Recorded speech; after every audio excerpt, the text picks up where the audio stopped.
Welcome, everybody, to the Existentialist Society in Melbourne, Australia.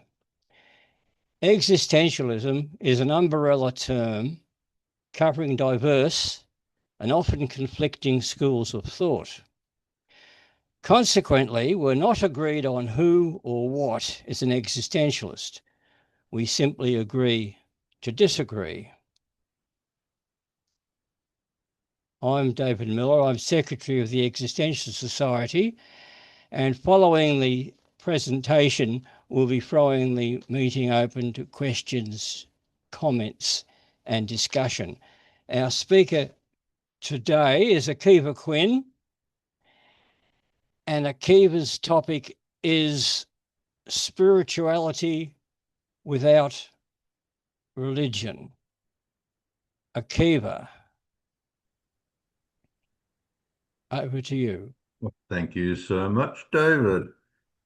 Thank you to everyone in advance for coming. I'm sure you'll have interesting questions and conversations. You probably, like I, have attended many of David Miller's Saturday afternoon soirees for those in countries other than Australia. It may be Friday night or some other time. So please kick back, relax, enjoy. I'm going to move to slides in just a few minutes, but I thought I might just start in sort of conversational mode, which is to say, I'm going to put forward something which I regard as entirely uncontroversial. If those of a more argumentative nature among you want to turn it into a controversy, go right ahead.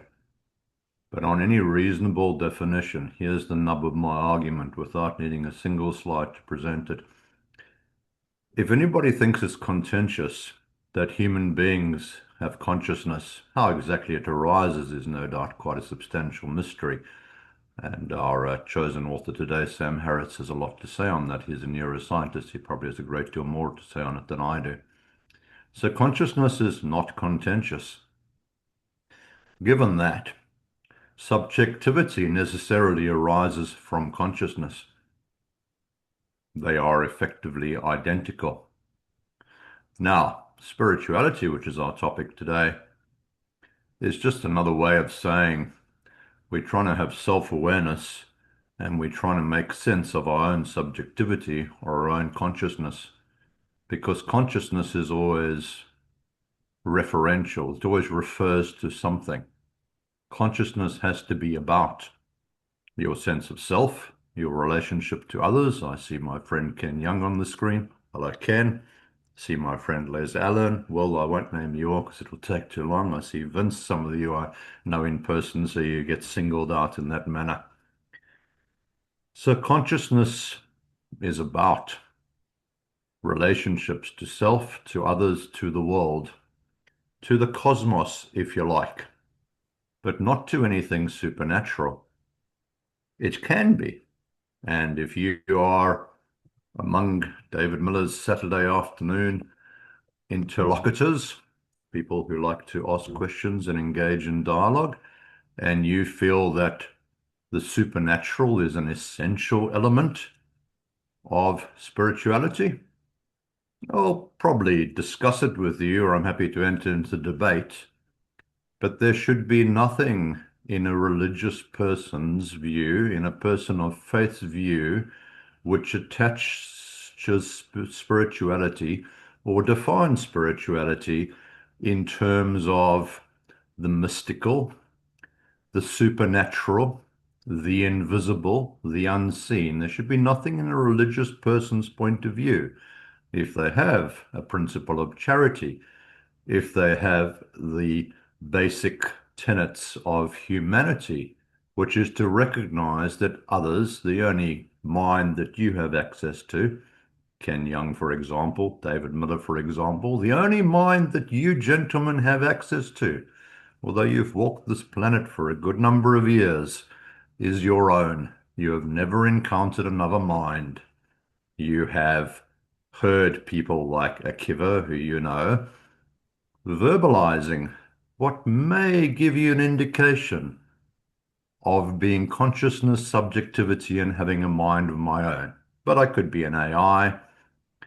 And David Miller, we've never met in person, so I could be an AI. David really wouldn't know. Ken, he's seen the three-dimensional version of someone who claimed to be Akiva. So maybe I'm not an AI. Maybe I'm a robot equipped with some quite sophisticated AI. But all of those speculations aside, my central claim, and I'm deliberately doing this without slides, so you can just hear the argument, and then I'll put up some slides to support it, that spirituality as a human experience is uncontroversial.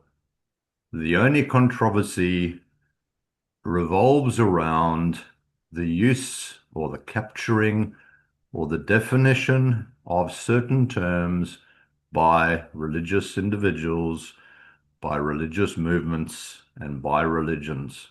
There is a sense in which spirituality has been captured over the last several hundred years. I haven't been around for all of those, but I've read a little bit of the history. And there was a time when certain words like spirit and meaning and spirituality probably had a more open meaning, but certain very powerful religious organizations might want to dictate things otherwise. I'll move to the slides, but just to repeat the argument, and it's not really a plea, it's more of an invitation. If anybody does want to question secular, non-religious, non-mystical, non-supernatural spirituality, be my guest. It's an open forum once I've finished with my presentation, but I'm not sure you're going to gain much traction. And of course, David Miller may attract a crowd which is already sympathetic to there being non-religious spirituality. I noticed there was a question mark when David put up the title, which is a good way of engaging people in conversation. But actually, David, thank you, because when you read out the title before, you didn't have a rising tone at the end, so it was simply non-religious spirituality, no question mark required. Let me introduce what Sam Harris and some others have to say on this topic, and then I'm sure we can have an interesting conversation and debate if you like. Those who know me know that I do not resile from debate. If you want to argue later that spirituality in some way, or you know some people for whom spirituality is necessarily tied to religious or mystical or supernatural matters, I'll be very interested to hear those views.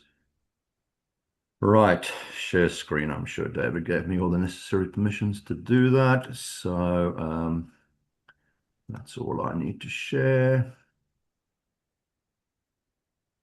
And oops. All right, I'll assume that people can see that. I can't see all that many people anymore. As those who presented know, you get to see just a few select individuals once you change to presentation mode. I'm just changing one setting here. Just give me a minute, please.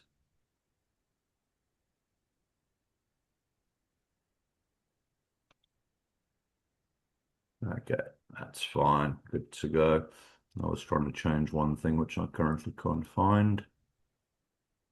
Apparently, I am still sharing screen.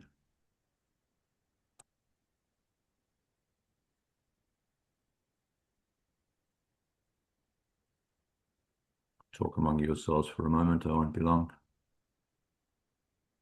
Okay. Unfortunately, they're all muted. I know that, David. It was an ironic reference.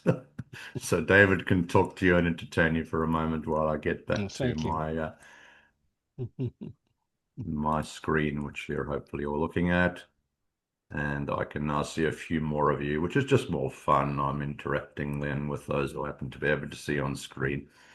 All right, here we go. As advertised, Sam Harris wrote the book you can see on your screen. Is it a book or is it not a book? No, it's not a book. It's a picture of a book. So it's not actually a book. You do understand that, right? In terms of reality.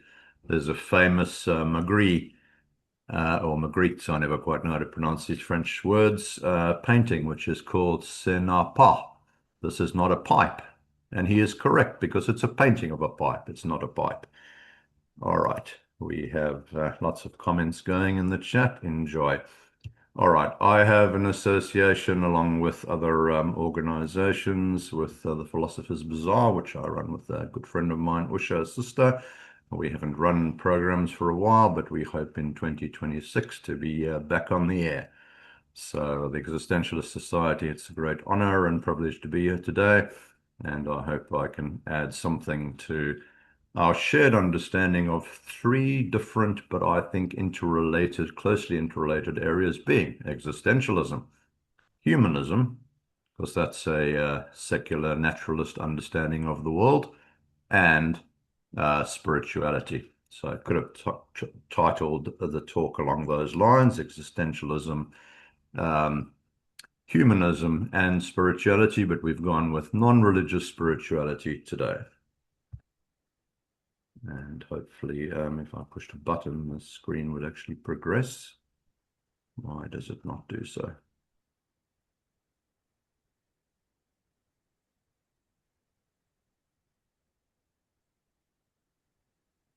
Okay, here we go. Okay, you hopefully see my next screen. So this is basically going to tie in directly to Sam Harris and what he says in the book Waking Up, which you saw on the previous page. But we're better placed to start with Will on the screen. You can't do any better than starting with Mr. Charles Darwin. And this is not The Origin of Species, but his later work, The Descent of Man. The belief in unseen or spiritual agencies seems to be almost universal. Then he goes on to say some other things, nor is it difficult to comprehend how it arose. So that is the belief in unseen or spiritual agencies. If I can find where I got that quote from, I didn't read Darwin myself. I read another book, which I'll show to you on the screen a bit later. I'm going to read out the broader context, because I think it's quite interesting. The belief in unseen or spiritual agencies seems to be almost universal, nor is it difficult to comprehend how it arose. As soon as the important faculties of the imagination, wonder, and curiosity, together with some power of reasoning, had become partially developed, man would naturally have craved to understand what was passing around him and have vaguely speculated on his own existence. So, for those in the audience, and I suspect there may only be a handful, including Will from the Sunshine Coast, it's not very sunny in Melbourne today, have actually read Darwin, but there's some really profound and you could almost say prophetic material there. So now, whatever it is, 130 years later or so, we are sitting here and we having 140 years later, but I was referring to when Sam Harris wrote, we're sitting here and we're speculating about the spiritual. And we're, as I said at the outset, seeking to redefine spirituality as a natural phenomenon. And those who know Sam Harris and his work, he's a neuroscientist, and therefore he believes, understands, profoundly grasps that there is nothing other than material. Having said that, there's obviously mind. We've spoken quite a bit this afternoon already, or I have, about consciousness. So clearly consciousness matters deeply, but consciousness, as we're about to see some from quotes from Sam Harris, doesn't relate to something ethereal, mystical, or supernatural. So here's Sam Harris, Waking Up. If spirituality is to become part of science, it must integrate with the rest of what we know about the world. Traditional approaches to spirituality cannot do this, being based to one or another degree on religious myths and superstitions. The idea that human beings, alone among nature's animals, have been installed with immortal souls is now truly dead. If any of you get to write or address audiences even larger than this afternoon's very gracious crowd, I would love for some of these sentiments to be repeated. And with that in mind, I'll just repeat it myself just to emphasize it. The idea that spirituality based on the traditional approaches, um, it founded on the notion that human beings have immortal souls is now truly dead. There are any number of our fellow Australians, Americans, wherever in the world you might be, who honestly believe that people have immortal souls. But from a science point of view, I'm afraid the notion does not hold up. So anyway, that's the starting point. We don't all have to agree on that. That's fine. If there are those among us or among your social or family groups believe in an immortal soul, that's fine. But I'm just making crystal clear that Sam Harris and a whole lot of humanists, atheists, rationalists, existentialists have no need whatsoever to hold on to any notion of there being an immortal soul, and therefore spirituality needs to be recast, understood differently in terms of a natural phenomenon. And just to emphasize the point, at the bottom of the screen there is no region of the brain that can be, I suspect, that can be the seat of the soul. Everything that makes us human is spread across the whole brain. And he talks about the different parts of the brain in that particular quote, but I've left it out. He's a neuroscientist. He'll tell you what parts of the brain. We can discuss that later if you like. But the fact is, there is nowhere that makes us who we are that is not part of the brain and indeed the body, because the whole nervous system is connected. You feel your hands, you feel your lips moving if you happen to be talking like me, and so on. All right, another one of my favorite authors, Daniel Dennett. He wrote this book 2006. So he got in well before Mr. Sam Harris, and well, he's an older gentleman. He passed away, unfortunately, Mr. Dennett, Professor Dennett. He quotes people that he interviewed for this remarkable book, Breaking the Spell. Highly recommend it. He quotes people who have a religious perspective as saying, man has a deep need for spirituality. It's actually one of my favorite phrases that I've ever read, so I'm very pleased to be able to share it with you. One of the reasons why I like it so much is I believe there's 7 words in that sentence, and you will find that 4 of them are enclosed in quotation marks, also known as square quotes. So man's in quotation marks because that's what people said to him, but we know we're talking about humans, so we can move past that one pretty quickly. Deep need is just, I suppose, a quote effectively. So what does deep mean? Well, that's obviously a subjective thing. And spirituality is in a quote because probably a little bit unlike Sam Harris, who is keen as I am to repurpose and reclaim spirituality, given the people that he was speaking to, Daniel Dennett probably said, oh, well, spirituality is what religious people aspire to, but rational atheist types wouldn't do so. All right, here's some beautiful writing. If you haven't read Daniel Dennett, he is, besides being a philosopher and a scientist of the highest order, he also is a beautiful wordsmith. What these people, and this is the people he was referring to that, mentioned what I just spoke to about before, about the deep need for spirituality among human beings. What these people have realized is one of the best secrets of life. Let your self go. In other words, your sense of self.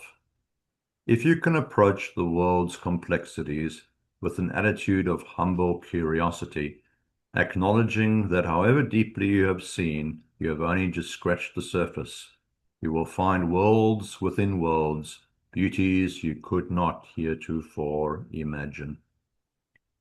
Keeping that awe-struck vision of the world ready to hand is definitely worth the effort, for if you can stay centered and engaged, you will indeed be a better person. The secret to spirituality has nothing at all to do with believing in an immortal soul or in anything supernatural. So via Sam Harris and Daniel Dennett so far, I think I've offered the arguments in support of my opening statement. So I rest my case. The prosecution rests at this point. Spirituality is not an exclusively religious phenomenon. I have a few more slides, so if you're happy to listen for a bit more before we start discussing, I'll do so, but I have, I believe, made the case. Sam Harris again in Waking Up. That's a rather interesting version of the cover. It's not the cover that I've got on the copy that I bought, but it's pretty cool with a little bit of a nose and a face in the heavens if you look quite carefully at what's on your screen. This is about self-transcendence. Although the experience of self-transcendence is in principle available to everyone, this possibility is only weakly attested to in the religious and philosophical literature of the West. So if you've read Harris, you'll find his positions kind of familiar. From my point of view, having read him fairly diligently and reread him now for, today's discussion, I think he's got a particular perspective. It may or may not be true. I think there's more resources in the West. I think he's just looking in slightly different places. However, as you will see from the next few slides, he has a vast experience in exploring Eastern mysticism, or more precisely, Eastern mindfulness and meditative practices. And so, fair enough, that's his contribution. And this book has a great deal to do with the mystery of consciousness, with the nature of the mind, and with the practices that he's explored and those that he finds helpful. So he goes on to say he's kind of slightly, damned with faint praise the contributions of the philosophical and religious literature in the West, but he's then going to go on to genuinely praise other traditions. Only Buddhists and students of Advaita Vedanta have been absolutely clear in asserting that spiritual life consists in overcoming the illusion of the self by paying close attention to our experiences in the present moment. For those who are not aware, Advaita Vedanta is an Indian tradition, and we will talk about it a little bit more. This is kind of my summary, but I think it's strongly influenced from just having read Sam Harris. The I, the sense of self, dissolves into the experience of consciousness. So if we caught up with this homunculus, the little person in your brain, in your head, who is actually you, which is an illusion. There is no little person in your head who is actually you, just like the illusion or the stories or the parables that I grew up on, and I'm sure many people did in somewhat religious, families or cultural settings. There is no soul, there's no seat, as Sam Harris said just before, for the soul in the brain. And there's also no genuine I. There's simply a stream of consciousness. There's a sense of the world. There's subjectivity. There's awareness. I'm looking at the screen. I'm seeing some handsome individuals. I'm not being gender specific as to whether they are people who may identify as male, female, or some other.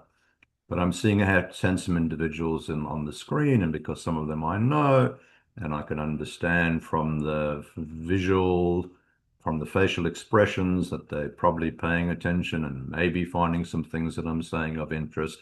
I process that stream of consciousness, and it does give me a sense of self because, I've made some effort in preparing for the presentation. I'm engaging with you, hopefully effectively. And there is an I, but that is an illusion. All I have is visual, auditory, only my own voice at the moment, but who doesn't like listening to their own voice? Let's be honest. So I've got a range of different stimuli, and effectively I have a stream of consciousness, and you notice I just used the word I several times in this rambling sentence. Therefore, I have a sense of self, but that I is an illusion, and it dissolves into the experience of consciousness if we all reflect. I can't quite do a mindful or meditative exercise with people remotely. I might not necessarily have the skills to lead such practices anyway, but you can conduct those experiments yourself when you walk around the block or talk to friends or even listen to a talk such as this one. So there's Sam Harris. He's also a handsome fellow, just like the videos on the screen that I'm looking at. So self, you'll notice I use quotes quite deliberately in this context, well, either to indicate quotation, but in this case to indicate be alert to whether there is a genuine entity called self. And this is basically what Sam Harris is currently talking about. So, spirituality and self, this is what he says. Reflection, mindfulness, and meditation can help us basically do a number of things. We can use those techniques to interrupt the processes of rumination and reactivity. Rumination just means thinking about things, and just like a cow ruminates, basically means chewing its cud. It kind of is a slightly unhelpful, repetitive chewing on thoughts. So we don't particularly want to ruminate. Yeah, we want to cogitate, we want to think, we want to reflect. Obviously, reactivity as opposed to just responding to positive stimuli in the world is also not exactly what we would regard as the best use of our waking hours. We also can improve the regulation of attention and behavior. I don't know about anybody else in this virtual room, but I don't always pay brilliant attention. I'm not always as present as people in my life might like me to be. So these are all basically spiritual techniques or mindfulness, reflective, meditative techniques that can help us to live better lives, be more present, engaged, connected human beings. Can also increase our body awareness. Many of you will be familiar with, maybe practitioners of mindfulness or meditative practice, which often draws attention to the breath. Pay attention to where you're sitting. What's the airflow like in the room where you are? Can you feel some sun? That would be nice. We're in Melbourne this afternoon, none of that apparent. Can you feel some wind? You know, all of those bodily sensations. Can you feel fingers, your toes? Well, hopefully you can feel all of those things, but just draw your attention, become aware of your situated consciousness, which is basically inside a human body.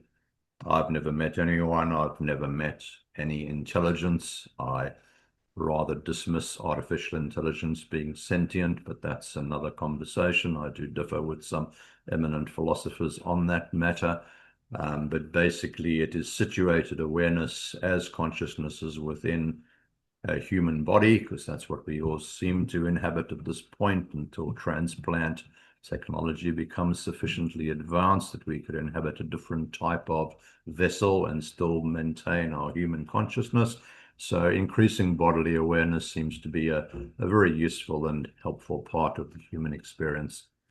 We can try to inhibit negative emotions, and these practices can also lead to changes in our views of self. Again, we're putting the scare quotes there. This is kind of Harris's main point in his, medium-sized book. It's not an overly long book, but really it's the illusion of self that he keeps coming back to.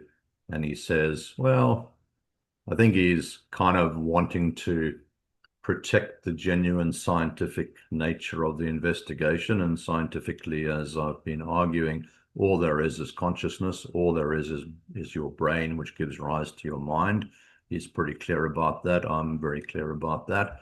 But also, he's probably trying to avoid the counter, which is, but you must have a soul.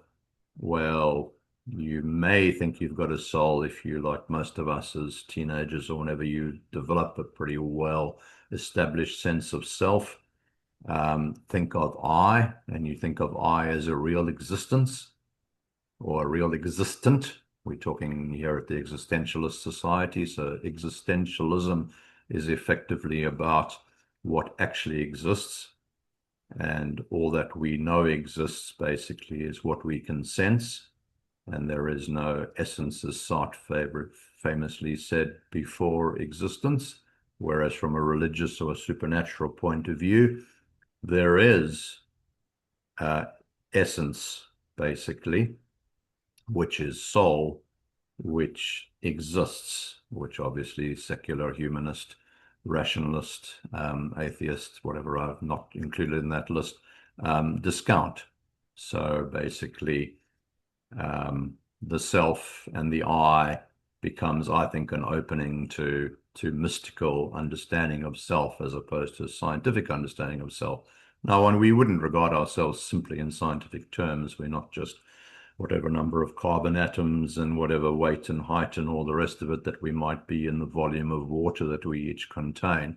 Obviously, we're not that. We have a sense of ourselves. But if we can resist the illusion of self and the writ large notion of I and just accept that we are consciousness, then I think we're on better grounds in terms of a secular understanding of spirituality, if that's what we seek. The deepest goal of spirituality is freedom from the illusion of self. I think I've spoken around what Harris is saying sufficiently that that quote is now like, yeah, of course, you already knew that because Akiva said it, but I got most of it from Harris. So thank you, Doctor, I think he is, Sam Harris. He's probably a professor as well, no doubt. Okay, we cannot actively seek the spiritual freedom, which being the freedom from the illusion of self, but meditation and other mindful practices can help. Again, that's sort of my little summary. And that's relevant. It's a fairly complex point that he makes, but a bit like seeking happiness. If you go out and, you wander up and down the aisles or around your leafy suburbs and try and find happiness, it's a bit like seeking for that freedom. You don't tend to kind of grasp it by directly reaching out for it. It has to kind of arise through various practices in your life. Happiness as a project is something we progress towards. It's how we live our life. And spiritual freedom arguably is akin to that in some ways. I did notice, I think, David, I'm happy with questions now. You'd probably prefer questions afterwards. I noticed that Ken's had his hand up for a while, but I don't mind answering a question now if there is one, or waiting until the end. I'm fine either way. Let Ken in. Yes, I prefer questions afterwards, but nevertheless, no problem at all. So Ken, nevertheless, let Ken go ahead. If you would like to, Ken, thank you. Great to see you, Akiva. We haven't caught up for quite some time. Very true. Must do that. I've been working from another angle on consciousness and spirituality of what I call belief systems. We all have our own individual belief systems which determine the way we act, in my view. If for us to live well, we have to have a sound belief system. And what I've put in place I've nominated all these things like spirituality and God and heaven and so on as cultural tools. Once we had language and there were all sorts of things we didn't know, we created these cultural tools to explain the inexplicable. And a lot of those have played a very important part in the religions of the past, which in turn have made a significant contribution to the development of civilizations and the move towards globalization. So I just thought I might let you know on that one where I've been going since we last chatted. Yeah, but the idea of cultural tools, we were good at creating physical tools, and with language we started to create cultural tools. Sounds great. And to me, the spiritual concepts of heavens and gods and so on gives some people hope to overcome their nihilism. Otherwise, when you realise the end's the end and there's absolutely no real meaning to life. You've got to create that meaning yourself. So how do you do that? And Absolutely. Oh, thank you, Ken. I mean, let's talk some no more worries, afterwards. bro. No worries. Lovely to catch No, up. very good. I love your contributions as always, and I'll just respond to say, yeah, Ken and I have done the occasional presentation together, looking at cultural tools and basically all of the social institutions which I guess have been part of you know, modern society, however many hundred years you want to date that as, have their own resources and in some cases borrow from, the resources of religions to basically help us develop ourselves and live our best lives. So I think I think it all kind of flows together. I might take questions at the end just because it will take longer for me to finish saying what I'm saying, and it will actually give you all more time to ask questions. If I don't have many more slides, I didn't present a huge slide deck. There didn't seem any need to do so. So bear with me. Thank you, Ken. Thank you, David. And I will continue with where we got to, which is this notion. Why can't we? Okay, here we go.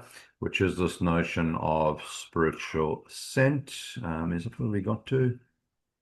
Yes, we certainly spoke about that, the spiritual freedom. And in fact, this was the promised bit where we explain a little bit more of Eastern and Indian traditions.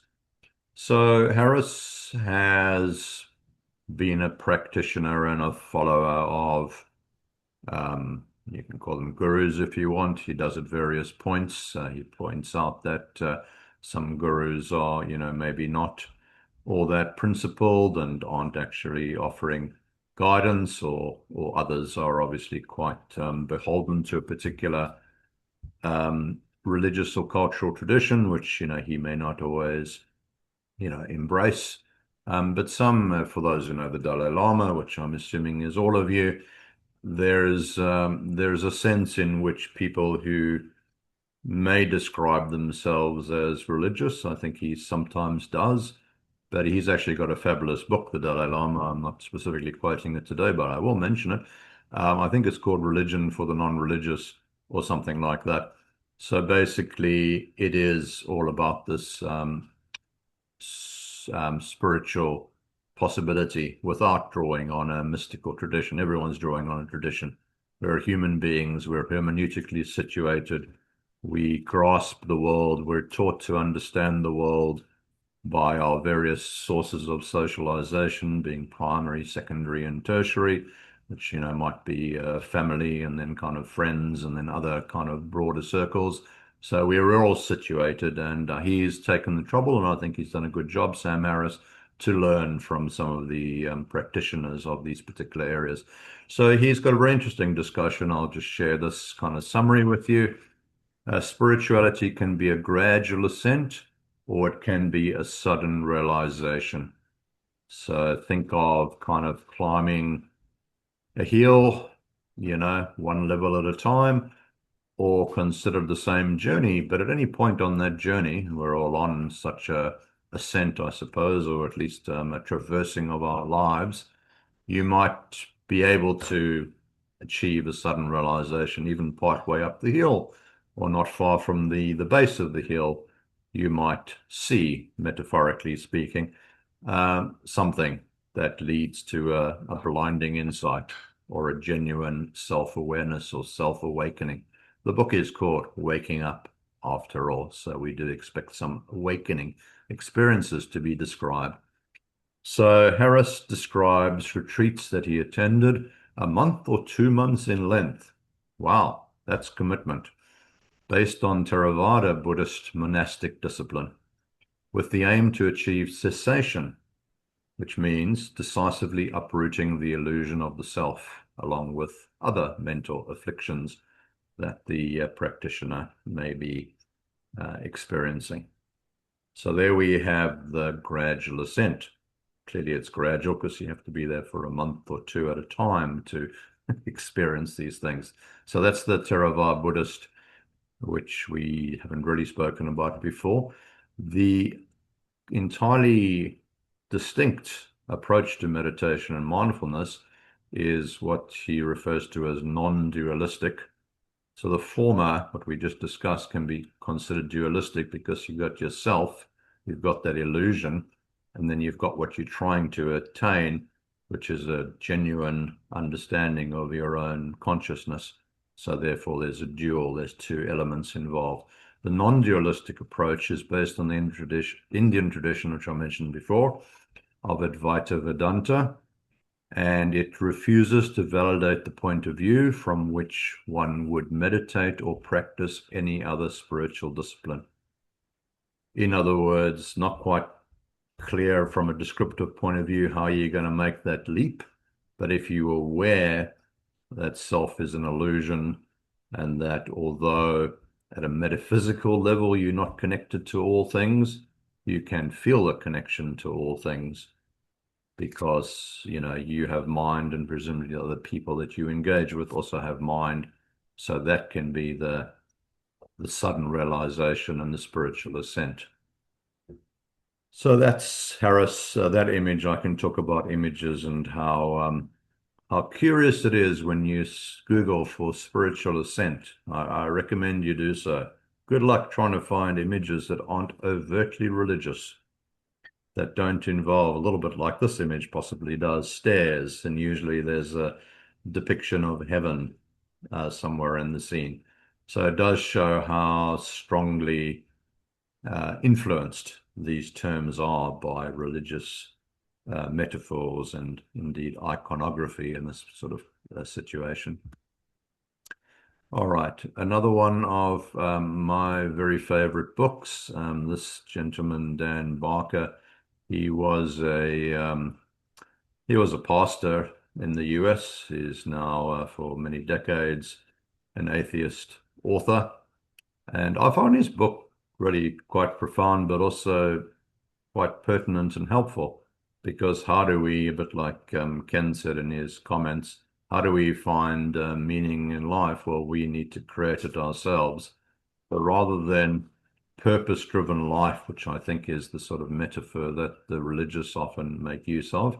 So you've got a purpose, you need to serve the Almighty or whichever set of deities you've chosen to embrace, which God should we worship? Let's choose the Greek gods. Let's choose the Roman gods. Oh, there's so many gods. So rather than the purpose being, some sort of divine service driving your life and the projects that you engage with should drive the purpose. So meaning basically arises, as an existentialist would clearly understand. Meaning arises from your situation. You're first thrown into existence, to quote Jean-Paul Sartre again. So here's a quote which Dan Barker brings from, I think it's kind of probably someone he knows, Dallas McCowan, and also now an atheist, but formerly a person of faith. The invisible and the non-existent look very much alike. So it's just kind of a quirky quote. You don't get to learn a lot from it. It just suggests that if it's spirits and pixies at the bottom of the garden, they could be there. But what's invisible, and you will never find any evidence for, is very much like what simply doesn't exist. So the immortal soul, the eternal soul, the immaterial soul, spirit as used, particularly in the Middle Ages in the Christian tradition, those things might very well not only be invisible, as the theologians accept, but also quite simply non-existent. And non-existent is another way of saying nonsense. They don't make any sense. They're just fictions. They're just useful, maybe not useful. They're just comforting wish fulfillment, but they have no reality. So in conclusion, this is some comments from myself. All humans engage in activities that we consider meaningful and worthwhile. We seek to connect authentically with others. We pursue our best understanding of human values, and we take on projects that align to life purpose. So that's partly based on reading Dan Barker, which I did a while ago. and many other things which I think inform my worldview. And that's probably a fairly succinct statement in one paragraph of what your speaker today believes the human endeavor is all about. And that, in a sense, is the summation of the spiritual quest: to consider what's meaningful, to connect with others authentically, to pursue value, and to take on projects which basically fulfill or add to your life purpose, but also those of others that you engage with.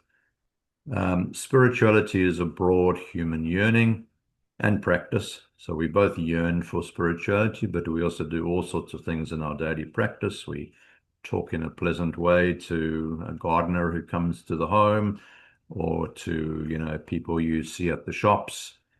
And this spiritual yearning and practice is part of every culture, every social group you've ever met or you ever will meet, and every society on this planet which you have visited or you've read about or you are still to explore.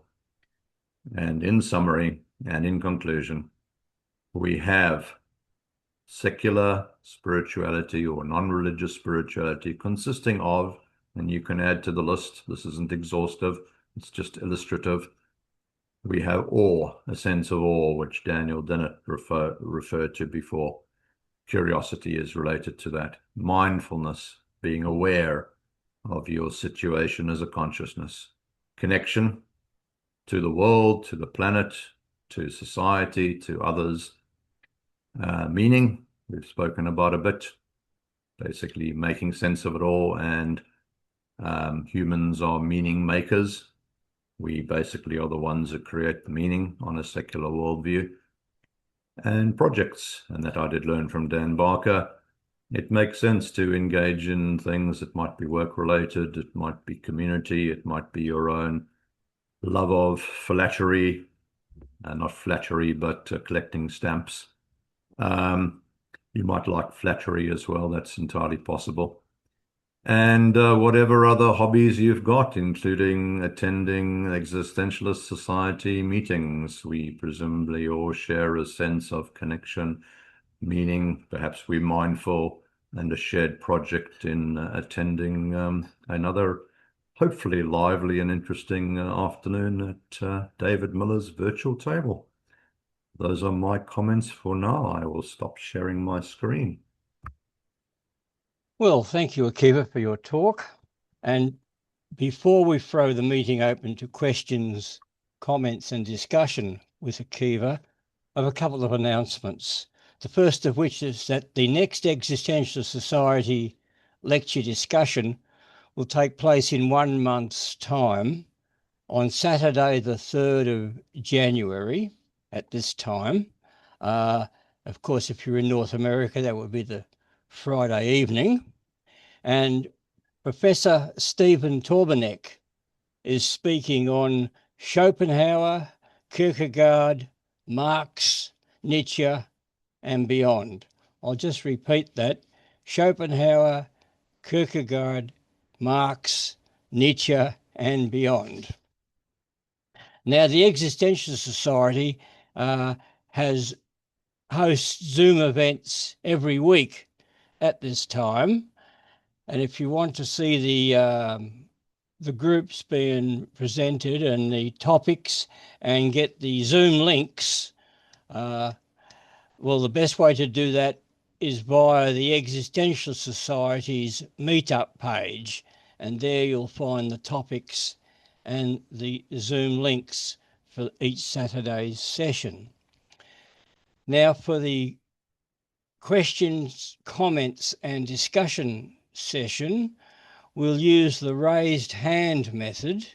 And for those who don't know, the raised hand icon you'll find in your React tab at the bottom of the screen. So, Kerry, you're the first. Go ahead. All right. Thank you very much for a really interesting presentation. The first thing I wanted to say is, when you start with Cartesian doubt and experience is primary, I think the next thing after you confront experience is this idea that we seem to interact with other minds, not only outside of ourselves, but in ourselves. There's this idea of when I do things like try to remember something, it's like I'm interacting with somebody else. I sit there and I say, I want to remember who the actor was that played in this movie. And then, maybe I remember it, maybe I don't. Maybe an hour later at dinner, oh, it's Paul Newman, pops into my head like I had a file clerk running back into the file room to look for stuff. I think that's something to wrestle with. And Harris runs into the problem that a lot of scientists do. There are a lot of people who are great scientists and they're lousy philosophers, or they're great philosophers, but they're lousy scientists. And there's very few that do both well. Harris, I'm going to put into the camp where he's not a very good philosopher. I'm not going to debate him on the science. I'm sure he's exquisite in that area. But reductionism fails to explain how relationships and interactions of material gives rise to experience. It's just a complete and utter failure. And until you do that, we're going to have a hard time having a working definition of things like consciousness, spirituality, existence, and soul. Right? So the conversation becomes, kind of one of these Wittgensteinian, I don't know what I'm talking about, so I might as well keep my mouth shut kind of moments. But anyway, I'll leave it there. Thanks so much. Akiva? It's fine. Unmute again. Thank you. I am interested. You can follow up if you wish to, Kerry, or otherwise later. I read this work by Harris. I have read some others very carefully. I didn't think he failed on the next step beyond Cartesian doubt. So I don't think, obviously he didn't end up as a dualist, clearly, unlike René Descartes. But he takes the next step. So I think he does it in a particular way. Having properly studied waking up, I suppose part of what I was looking for wasn't there. And that's why in the presentation I drew on quite a number of other authors, because I think he does such a thorough scientific job that he's really preoccupied with the science. And there's an experience of subjectivity and there's an experience of spirituality, which myself, probably yourself, Kerry, I suspect everyone in this virtual room, and certainly the range of authors that I've drawn on, they kind of do it in a much broader way. I don't necessarily need to do it now, but at some point in replying to questions, I might just quote Harris. I might just use Harris quoting some of his friends, including Christopher Hitchens. I'll do it later. But effectively, there is a common sense understanding of what spirituality or interest in the world is about, which is more like connection, which I spoke about, appreciation of beauty, etc. And Harris actually mentions Hitchens with the express purpose of saying my definition of spirituality is kind of somewhat different, which I think is interesting because it is such a mind and consciousness focused reflection on spirituality that I think, in a sense, that's where he is. So there's a lot of science and there's some philosophy. Is he the best philosopher in the world? We could discuss that further. I think a number of us would probably say no, because the breadth of the perspective is not necessarily there. There's a whole lot more to take into account. Thank you, Kerry. Very interesting comments. Derek, it's your turn. Unmute yourself, Derek. Okay. Good. No, you've muted yourself again.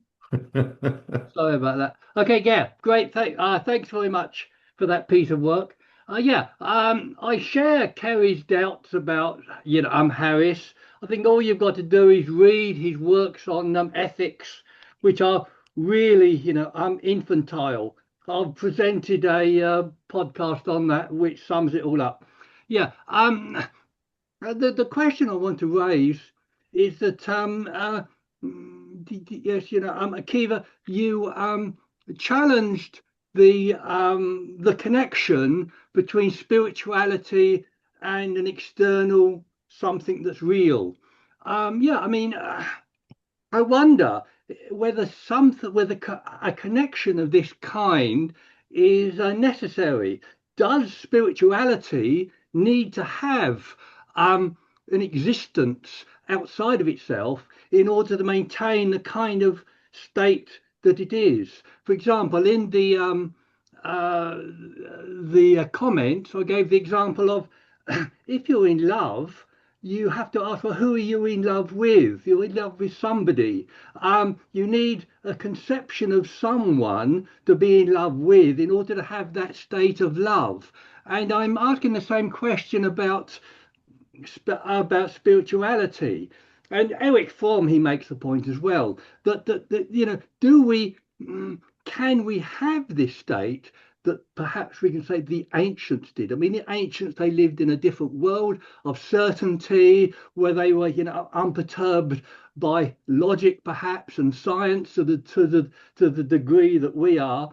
And they had this notion of external something that supported their internal state of spirituality. Now, the question I ask, you know, again is, you know, I doubt whether we can have that state of spirituality without the supporting not only the idea of a supernatural and God and an afterlife, but the belief that it really, you know, exists. And if we can have that state, you know, and I'd like to go into, perhaps I would like to go into, you know, what that state is a little bit. Personally, I'd like to define it in terms of value, which goes back to ethics and Harris. But I mean, I'd like to determine, you know, can we really have that state of spirituality without the externals that the ancients had? And if so, what, you know, so, you know, do you, you know, accept that we can somehow have this spirituality without the externality? And if so, how? What could, you know, replace it? Okay, thanks very much. Oh, thank you, Derek. I mean, there's a lot to explore as with Kerry, so you're welcome to come back if you want to. I don't have any problem with criticizing Harris in terms of his philosophical accomplishments. I would probably resist anyone, and I'm not sure if you are doing this, challenging his basic premise, because I've strongly endorsed his premise in my opening statements before the slides came up. I said I'm very happy to hear claims that there needs to be an existent, to kind of use your terminology, that there needs to be something ontological, that, you know, an actual existent out there as a reference. Now, it's true, I've got some affection for Derek. We've spoken to each other in these forums a number of times, so there is a real existent there.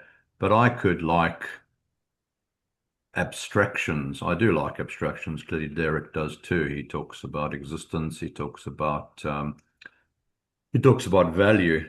So I'm very fond of all of those things. I don't think there needs to be a realm in which those are real. I will confess to not being quite as adept at some of the moral realism stuff as I think would kind of probably be helpful at this point. But I think there's a shared abstract realm. There has to be a notion of love. If you're going to love another and they're going to love you, there has to be something you can share. If you're going to show kindness, in fact, you know, you just look at parenting as an example of one human relationship. Clearly, those behaviors are modeled, and then at some point they're also explained to a 5-year-old or whatever age is appropriate, that children can start to understand the terms. And Derek and I, for example, have had numerous conversations along with others around value. So I think there has to be something that's shared, but I don't think there has to be anything real, if by real we mean material. So we are material. I don't know if that's a point of agreement or otherwise between you and me, Derek, but we are material, we're natural. I'm a naturalist, I'm a humanist, I'm an existentialist, and all of those labels basically imply that you are correct. I do not at this point in my life, and haven't for a couple of decades now, embrace the supernatural or the metaphysical in the sense of things that exist beyond the conceptual. So if metaphysical includes there's an abstract realm, there's a world of ideas, then sure, I'm not going to rule out metaphysics. But if metaphysics is about speculative metaphysics and trying to take leaps of faith to there needing to be a concept of fill in the blanks, love, justice, value, morality, that's out there somewhere. It's between us, it's intersubjective. Derek and myself, and no doubt others in this virtual room, share a sense of what value, purpose, meaning, all the other useful human terms mean. There's a social dimension to our lives, there's an interpersonal dimension to our lives, which agreed with both of the comments so far. Harris is probably not the best person to prosecute the human argument because he is pretty enmeshed as a neuroscientist. It's a little surprising when you read his book because it sounds like, I'll quote to you from the cover. This is what it says: searching for spirituality without religion. It's actually another book in part. It does do what he claims on the cover, but it's also simply another book in part on the mystery of consciousness. Welcome to respond if you wanted to that, Derek. Yeah, okay. I'll just very briefly respond. My wider question is about mental states like spirituality and value, and to what degree do external cognitive or perhaps even internal cognitive frameworks are needed to support those mental states, and what kind of qualities can we attach to those cognitive frameworks, such as whether the things that they refer to are really exist or not. So that is the underlying question that I'm posing about spirituality. Right, right. And I guess metaphysics matters, but I probably wouldn't choose to with the preparation I've done and, with the resources that I'm bringing to this conversation.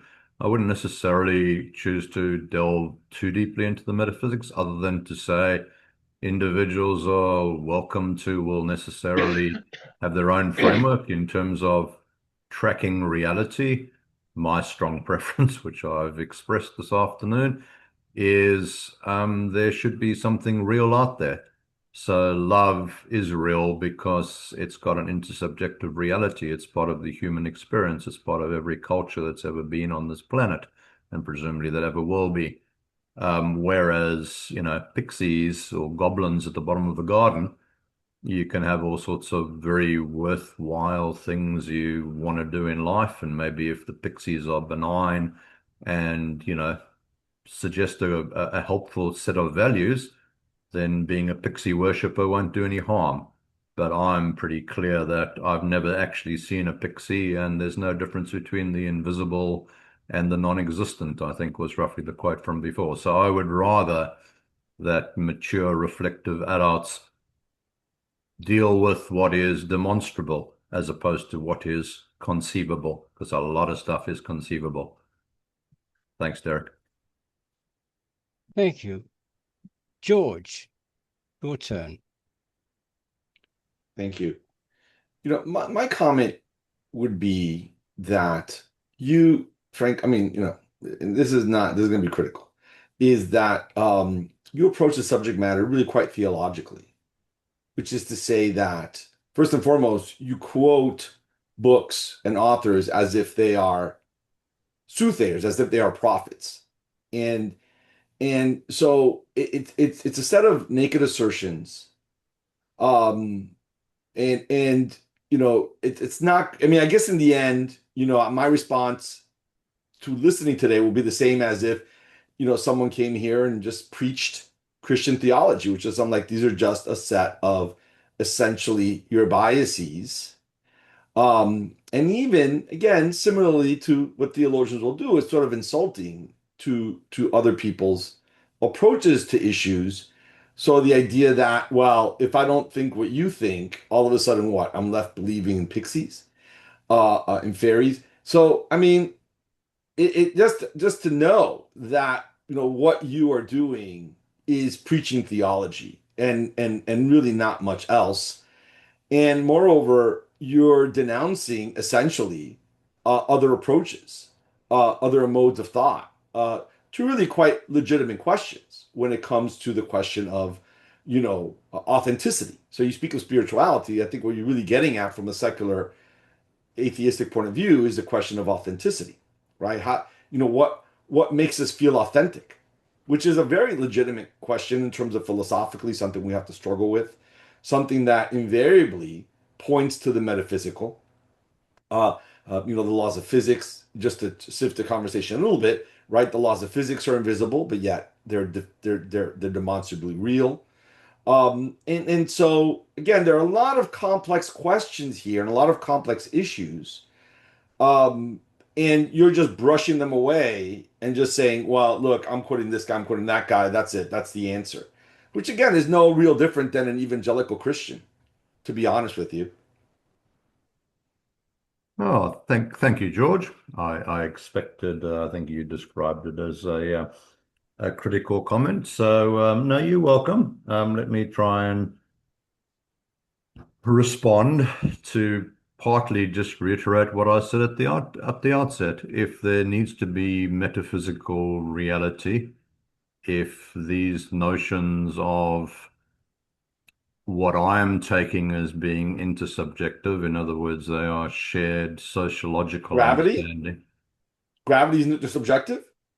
I am not discussing gravity. I am not discussing gravity, Well, it's George. invisible, right? It's invisible, right? Okay. Perhaps you let me respond. So I'll let you make your comments, which were somewhat critical. I'll give you the right to reply to mine if we have time. No problem. I've given that to the others. My comments have nothing to do with gravity. The physical is the physical. The measurable scientifically is measurable. What's not measurable is what's in your head. We wait for an epistemological agent which we can scan your brain and find out the quality of your internal experiences and basically adjudicate on whether your notions of justice, for example, and things needing to have a real existence is correct or whether my notion is correct. I was very respectful at the outset. I said people in this forum or anywhere else can raise the challenge as to whether your subjective experience is different to mine. I know you well enough remotely, George. I understand that it is. But all I'm saying is, and no, I'm not quoting people like their religious sources. I am simply quoting arguments and experiences, which these are authors who are giving us the benefit of their own reflections, but have also done a lot of research in various scientific and social arenas. So no, you don't have to take them on faith, but I'm also reflecting on my own experience, and I'm reflecting on the experience of every human being I've ever met on this planet in various continents, which is that they have a quality of subjective experience. Some of them believe in the Almighty. Fine, I won't say pixies at the bottom of the garden. I don't see a strong distinction between the two because the level of evidence in my mind is quite similar for one and for the other. But I understand that comment can be seen as dismissive of serious religious faith and endeavor to understand the purpose of creation and our role within it, if it is a creation. So that's fine. You see them as arguments you're very clear to dismiss, and therefore, as a rhetoric strategy, I would suggest, George, you have taken the microphone and you've said that my view is dismissive. No, it's not. It's simply an authentic view from a humanist, existentialist, naturalist point of view. If you're none of the above, you will have a different view. That's okay. We can live side by side, can we not? Because you've got apparently a slightly more metaphysically informed or religiously influenced view of what spirituality must be. And I respectfully disagree with you because I have been religious at points in my life and I understand where I could have gone this morning to sit in a synagogue, being, from a Jewish background myself, which I would have done if I wasn't preparing slides for today's presentation. And I would have sat there and I would have read and I would have reflected and I would have meditated and I would have enjoyed being part of a community. People often ask me what I'm doing in a synagogue. I'm quite comfortable being there as an atheist Jew. I don't go around telling absolutely everyone in the community that I'm an atheist Jew, because people sometimes get a little bit offside. So why are you here? Are you questioning us? Are you challenging us? So I can live side by side. I have demonstrated through that example, George and others, that I am quite happy to embrace those like my local rabbi and some friends and family who are definitely religious. I'm just not. So I accept that spirituality is open to the religious, clearly.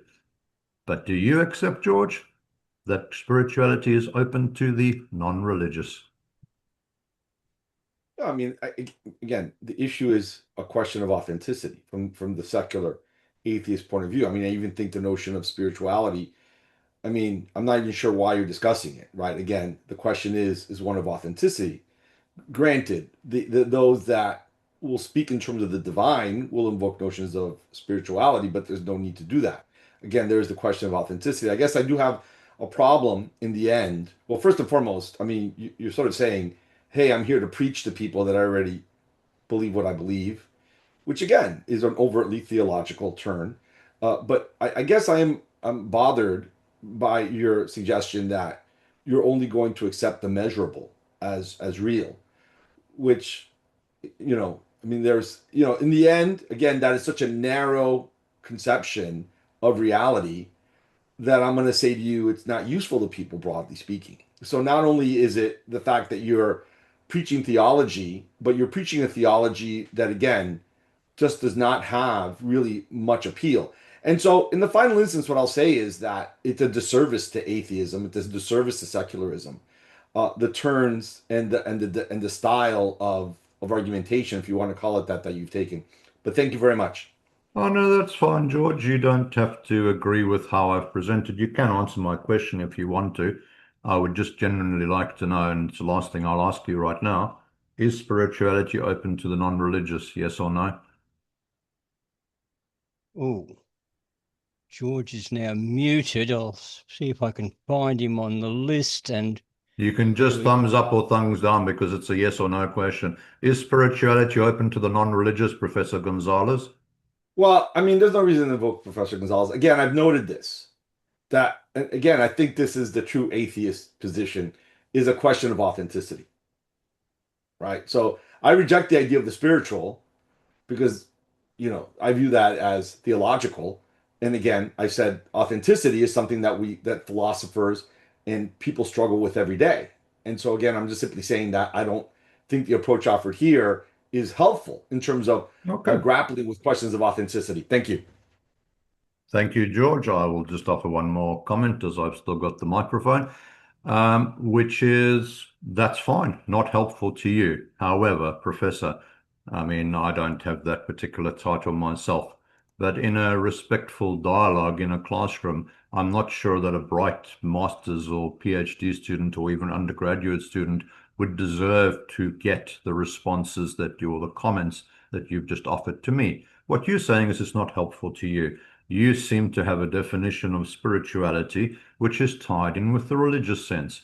Harris, despite his potential failings, and myself, despite my clear failings as a world-class philosopher, are making a contribution to a conversation here, George, and with respect.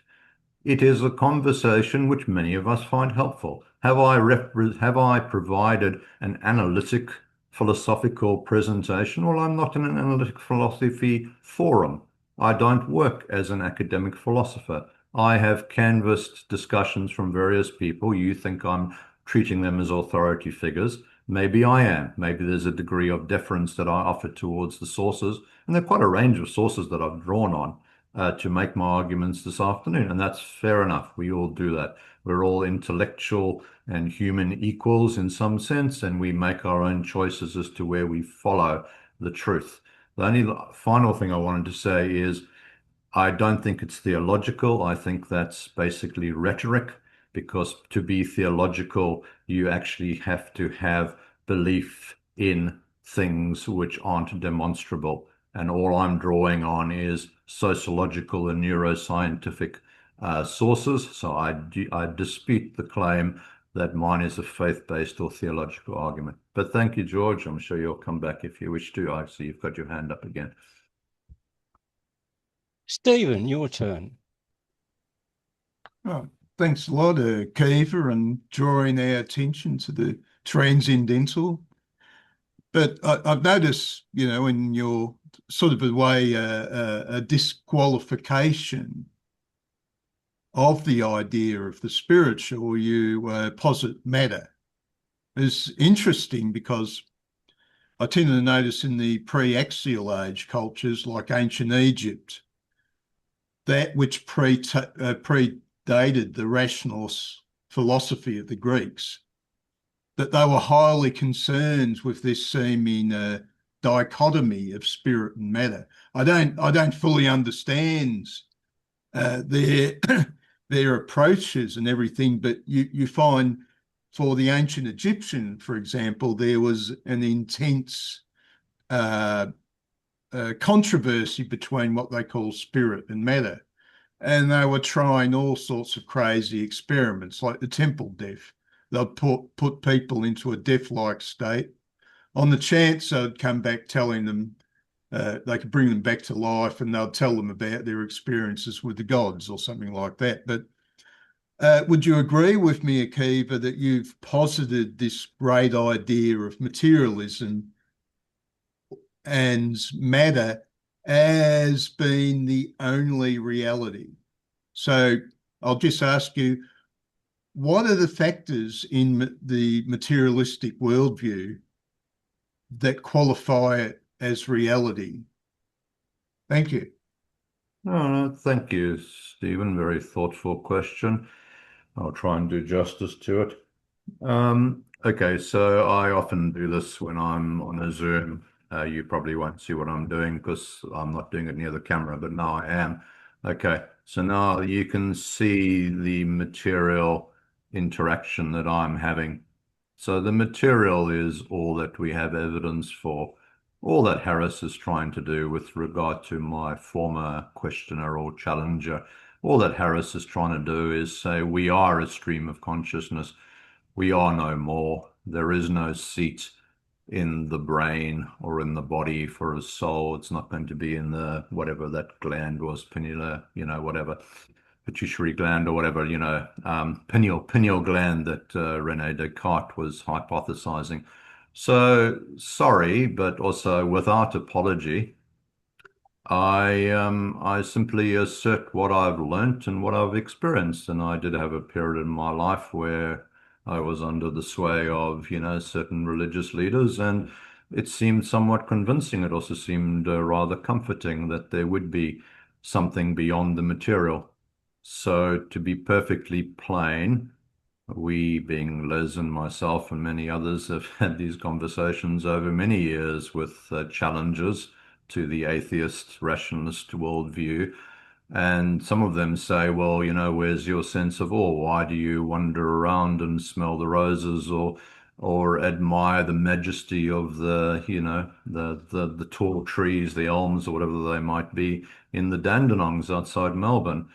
Well, because we have consciousness. If we didn't, we wouldn't be engaging in existentialist conversation.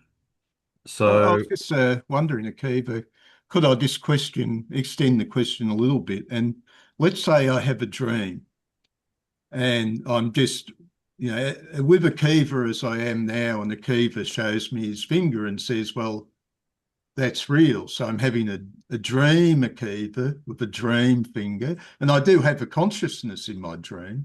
I don't think anybody would doubt that. Would that Akiva be matter? And would that Akiva in my dream be real? well, I mean, I don't mind wading in and, people can come back at me. One has just, challenged some of my apparently lack of argumentation to support my view, but I do note, thank you, Rick, in the comments said, what I'm expressing is authentic. I'm trying to do common sense street philosophy. I am somewhat trained to do academic philosophy, but I slightly resist it because I don't think it actually moves the argument forward. If anything, I'm more I'm more aligned to, the continentals who actually try and talk about the nature of experience and existence. So your waking or sleeping, kind of Well, image of the Akiva. dream, Akiva. Okay, it's a dream. So you're sleeping, Stephen. No, that's fine. Okay, so if you've met some person called Akiva and for some reason I've made sufficient impression on you that you have some nighttime dreams, whatever, about Akiva, well, sure. What level of reality do you want to question? There is a But, real Akiva if, in but fact, we would have that been. dream, Akiva, be real? The dream is real. The dream is part of your stream of consciousness. In what sense isn't it real? It's not what's the word? It's not observable to anyone other than you. That's the very nature of the subjective. We are all reasonably mature human beings, and many of us are quite practiced philosophers. That is the mystery of consciousness. That is the marvel, without having to use a word like magic. It's the marvel of subjectivity. Of course, it's real. Now, Well, I you may suppose the have, question is, what are the key attributes of reality? well, if you want to track truth in the world, if you dream about someone called Zabadoodah, okay, just made that up, and there never really was any person called Zabadoodah, then your dream, and you may dream about Zabadoodah tonight, you may all do so because I've just introduced them to you. I'm going to keep the gender neutral, right? So Zabadoodah, you folks are all going to have this magnificent dream about Zabadoodah. Like this is how you do, this is Goering, this is how you do propaganda, right? Zabadoodah. And so now, will your dream about Zabadoodah be real? Well, yeah, sure. You're having a dream about Zabadoodah. Who the heck is Zabadoodah? I have no idea. So there is nothing that tracks reality about Zabadoodah. If you have a dream about Akiva, well, there is a person, quite a number of people called Akiva. I'm one of them. If you have a dream about the Almighty or about Jesus, the Son of God, coming to save you, in my view, you have no evidence for that being real. Is your experience of having a relationship with Jesus, your Savior, the only path to salvation? Is your experience of that real? Yes. Is Jesus real? Was he a historical figure? Probably yes. Was he the Son of God? No. In my view, others obviously hold a different view. They're called believing Christians. Anything else, Okay, Stephen? I'd say, Akiva, you haven't given me a basis of reality other than assertions. Oh no, but it's the best argument I can offer. I mean, you want to do a whole session on epistemology. I personally don't. I've never presented on epistemology. I choose not to. You need to track reality. What you have in your mind, which is obviously the only place where conception exists. Maybe animals have some kind of conception, but they're pretty darn poor at trying to explain it to anybody else, including us human Well, beings. you hit on it there, actually. Track reality. You almost get reality is predictable. We predict reality and it tends to work. If we have an illusionary image and we expect to follow up on that image, it doesn't tend to work. I might see an Irish elf down the bottom of the garden that demands pieces of cake so that my garden should grow well, but I might see it one day and it never appears again. So prediction is one of the keynotes of reality. I was just going to express that, but thank you very much, Akiva. No, thank you, Stephen. Very helpful line of discussion. And again, I have the microphone, so I'll reply. Stephen and I have met once in person, and you will find that a dream or a thought, doesn't really matter which, about potentially meeting a Kiva in Melbourne, for those who choose to, is tracks reality, because you can meet this particular person. You might find another person called Akiva in your part of the world. That's fine. You can meet such a person. Good luck unless someone's got a really unusual name out there once you have your dream tonight about Zabadoodah, meeting Zabadoodah. So you can think about Disney. I mean, Mickey Mouse, if you go to Disneyland or Disney World, you can meet Mickey Mouse, but that's not actually a mouse. And it's certainly not the character that, Walt Disney drew, or his staff, his very poorly paid staff, by the way, drew legions of. So tracking reality, that's fine. I don't resist discussions that deal with the extent that's necessary, to the extent that's necessary with metaphysics and epistemology and indeed ontology. That's fine. I'm a sufficiently well-educated philosopher to be comfortable with those topics. I don't choose to delve into them to the nth degree because I don't think they advance the argument forward. And that argument is effectively, from my point of view, about human values, much like Derek, who asked a question earlier. It's about meaning. And meaning is a subjective human experience. It's to some extent about consciousness. It's about making sense of our lives and trying to live the good life and trying to foster human well-being. I am not aware of any direct contribution to human well-being, although I understand the importance of philosophical foundations. I'm not aware of a direct contribution to human well-being from either epistemology or from metaphysics, but of course there will be rejoinders to that, because if you didn't know whether the moon was made of blue cheese, or you didn't know some aspects of whether the sun goes around the moon or the moon goes around the sun, of course facts matter. But anyway, enough of a speech from me. I spoke earlier. Over to our questioners. Earl, it's your turn.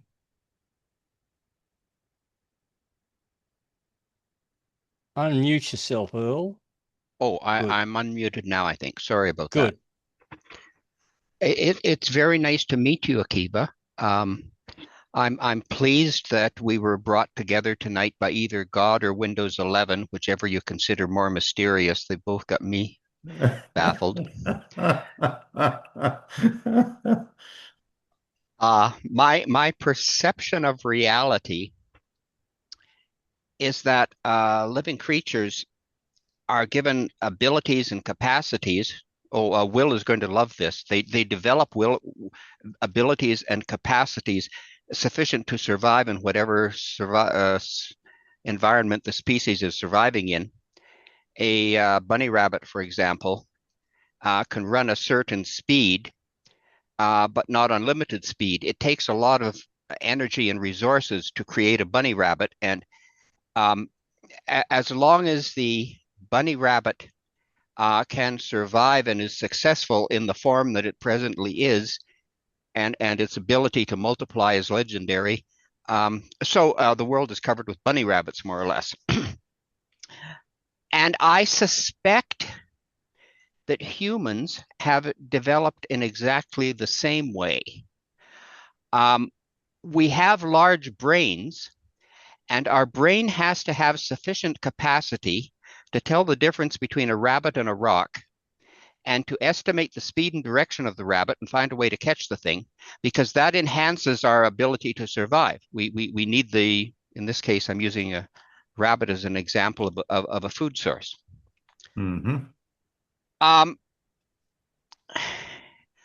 When you get to a list of things such as philosophy, surprisingly, our species does not rely on our ability to understand things that we don't understand in order to survive. We're very good at mechanical things like catching a rabbit, but not so good. And actually, I was wondering if we could make a list of things which are supernatural, which are beyond our understanding. If we had a comprehensive list, then I could go down and no, I don't understand fairies at the bottom of the garden. But if you put them on the list, then we could study them scientifically, and maybe we could come to some conclusion. But it's a little more difficult. We do, in my understanding of reality, recognize that, number one, I exist, and number two, other people exist. I think there's about 8 billion of us. And the activities of the other people will have a very close effect on my existence. And so we have to develop relationships between ourselves and these other creatures called people. And if the relationship is productive, then we get to survive. And I think that over thousands of years, humans have applied the scientific method in developing their relationships with other people and finding ways to manage those relationships. They use the usual brutal scientific method. They recognize a problem. They propose a solution. They try the solution out with an experiment and watch how the solution works. And if everybody dies, they conclude that that experiment wasn't successful. And if everybody lives and thrives, then they assume that the solution was more successful than otherwise. And I think this scientific method that has been applied to human relationships for several thousands of years is called religion. And there are a lot of problems with a lot of religions, but overall, I'm into politics, and I have lots of theories about what the government of Canada should do today. I'm incidentally near Toronto. Nobody is going to try out my propositions, in spite of the fact that I work on it fairly hard, and that may be a good thing. You know, I don't know that much. We tend, I hope, to rely on propositions and solutions that have worked out for several thousand of years, and my solution is something that came up in my head about 3 minutes ago. The government isn't going to jump to listen to me. If you take a look at religion, most religions have had a few thousand years practice now, and if there's a better solution, I'm waiting to hear it. If someone would kindly present the revelation to me at 9 o'clock tomorrow morning, I'm sure that heaven would exist on earth by 5 o'clock on Monday when the news cycle ends. Thanks for your interest, Akiva. Oh, thank you. Thank you, Earl. Very interesting. There was a lot in there. I'd like to respond to some of it. I think you said I wanted to try and get it down. You can reply if you wish, so I try and get the wording correct. You said something along the lines of religion is the science of how to live well, or the science of embracing spirituality. If you wanted to reply at all, if you're still able to, Earl. Otherwise, Earl might have muted himself. I'll see if I can. Oh, here he Oh, no, is. that's fine. Not a problem. I think I got the gist, and there was a lot of other, I think, very interesting ideas in there. Okay. You are correct. That's what I was saying. The science, religion is the science of spirituality or the science of living well, or a bit of both? Oh, both. Okay, brilliant. Brilliant. That ties into two of my absolute life passions. I happen to work in one of my day jobs on a well-being program with another very well, he is a eminently qualified, psychologist. I'm not, and we basically do work together on well-being. So, The Good Life by two American authors from Harvard. I don't have their names at my fingertip at the moment, but you can look up the Harvard study, which is a longitudinal study. Living well and living the good life. Those are absolutely crucial topics, and they're accessible to all of us. I have to, we had a nice link going there, Earl, and I'm sure it will continue. I did find it quite amusing that we might have been brought together by God or by Windows 11. And I think that kind of equivocation is perfectly fine, because for you, and I don't know if this is the case, but if it is, that's fine. I'm cool with you and I having met through the offices of, the higher purpose of a divine being. In the Jewish religion, those who know some Hebrew, there's the notion of a Beshirt. It's either Hebrew or Yiddish, I always get confused. But Beshirt basically means an intended one, the one that you intended to meet. So if Akiva and someone, or let's pick on, a couple meet and that was divinely ordained, then they have a real sense of purpose and they're going to have quite a fulfilling, arranged marriage, but not just arranged by some family members, arranged by the Almighty. You don't get much more, you don't get better providence than that. And yes, I'm having fun and I'm poking fun at religious traditions, which I was once an ardent believer in myself, although it was some 30 years since I had that level of, of commitment to matters of faith. So I don't really mind, because if Earl, in this case, and Akiva get together and enjoy a conversation, nighttime there in Canada, afternoon here in Australia, or it was Windows 11 that did it, I don't think it really matters, to be slightly punny. I don't think it makes any material difference, right? Um, and that's what I was trying to say at the outset. I actually wrote a note. It didn't end up on a slide, but I basically said I don't actually have a squabble. I don't have a quarrel with people of faith and people who engage in what perhaps unkindly I refer to as speculative metaphysics. I mean, maybe all metaphysics is speculative, but I think when you posit entities that you have no evidence for, then it's quite speculative. I'd like to try to deal with religion as the science of spirituality and living well. There's a body of knowledge going back to Hippocrates, right? I mean, to the Greeks, both in terms of their science and their medicine and in terms of their philosophy, and going in the East back to whoever the relevant persons are. I don't know them very well in Chinese or other Asian cultures. I've quoted thanks to Harris, several Indian, I guess Hindu as well as Buddhist traditions. So there's a lot of wisdom in the world about how to live well and how to practice spirituality. I mentioned, without directly quoting the Dalai Lama, he is U-Butte number one, far more effective and well known than one Akiva Quinn, who's speaking with you right now, in terms of explaining the spiritual path to all people. He's inclusive. I would probably urge us, and I'll try and do it myself as well, I would urge us all to be inclusive and appreciate others' understanding of the world. If your understanding, whoever I'm looking at on the screen, is one of religious faith, if that's your position, oh, no quarrel with me. That's fine. We still get to have a conversation. We necessarily share the planet. I haven't visited Canada. I've got a few friends and family members who either have lived there or work there at times.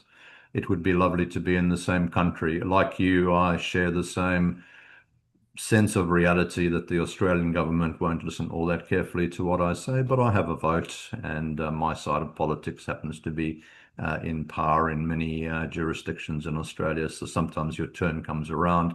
I don't know whether anyone in the United States of America is currently getting their turn. We don't have to distract ourselves with politics, but we all have views on the world and how it should be. And unless you wanted to say something, Earl, I will stop rambling. I wasn't quite ready to marry you yet. You have to take me to dinner first. No, and that's understood. That is fair enough, mate.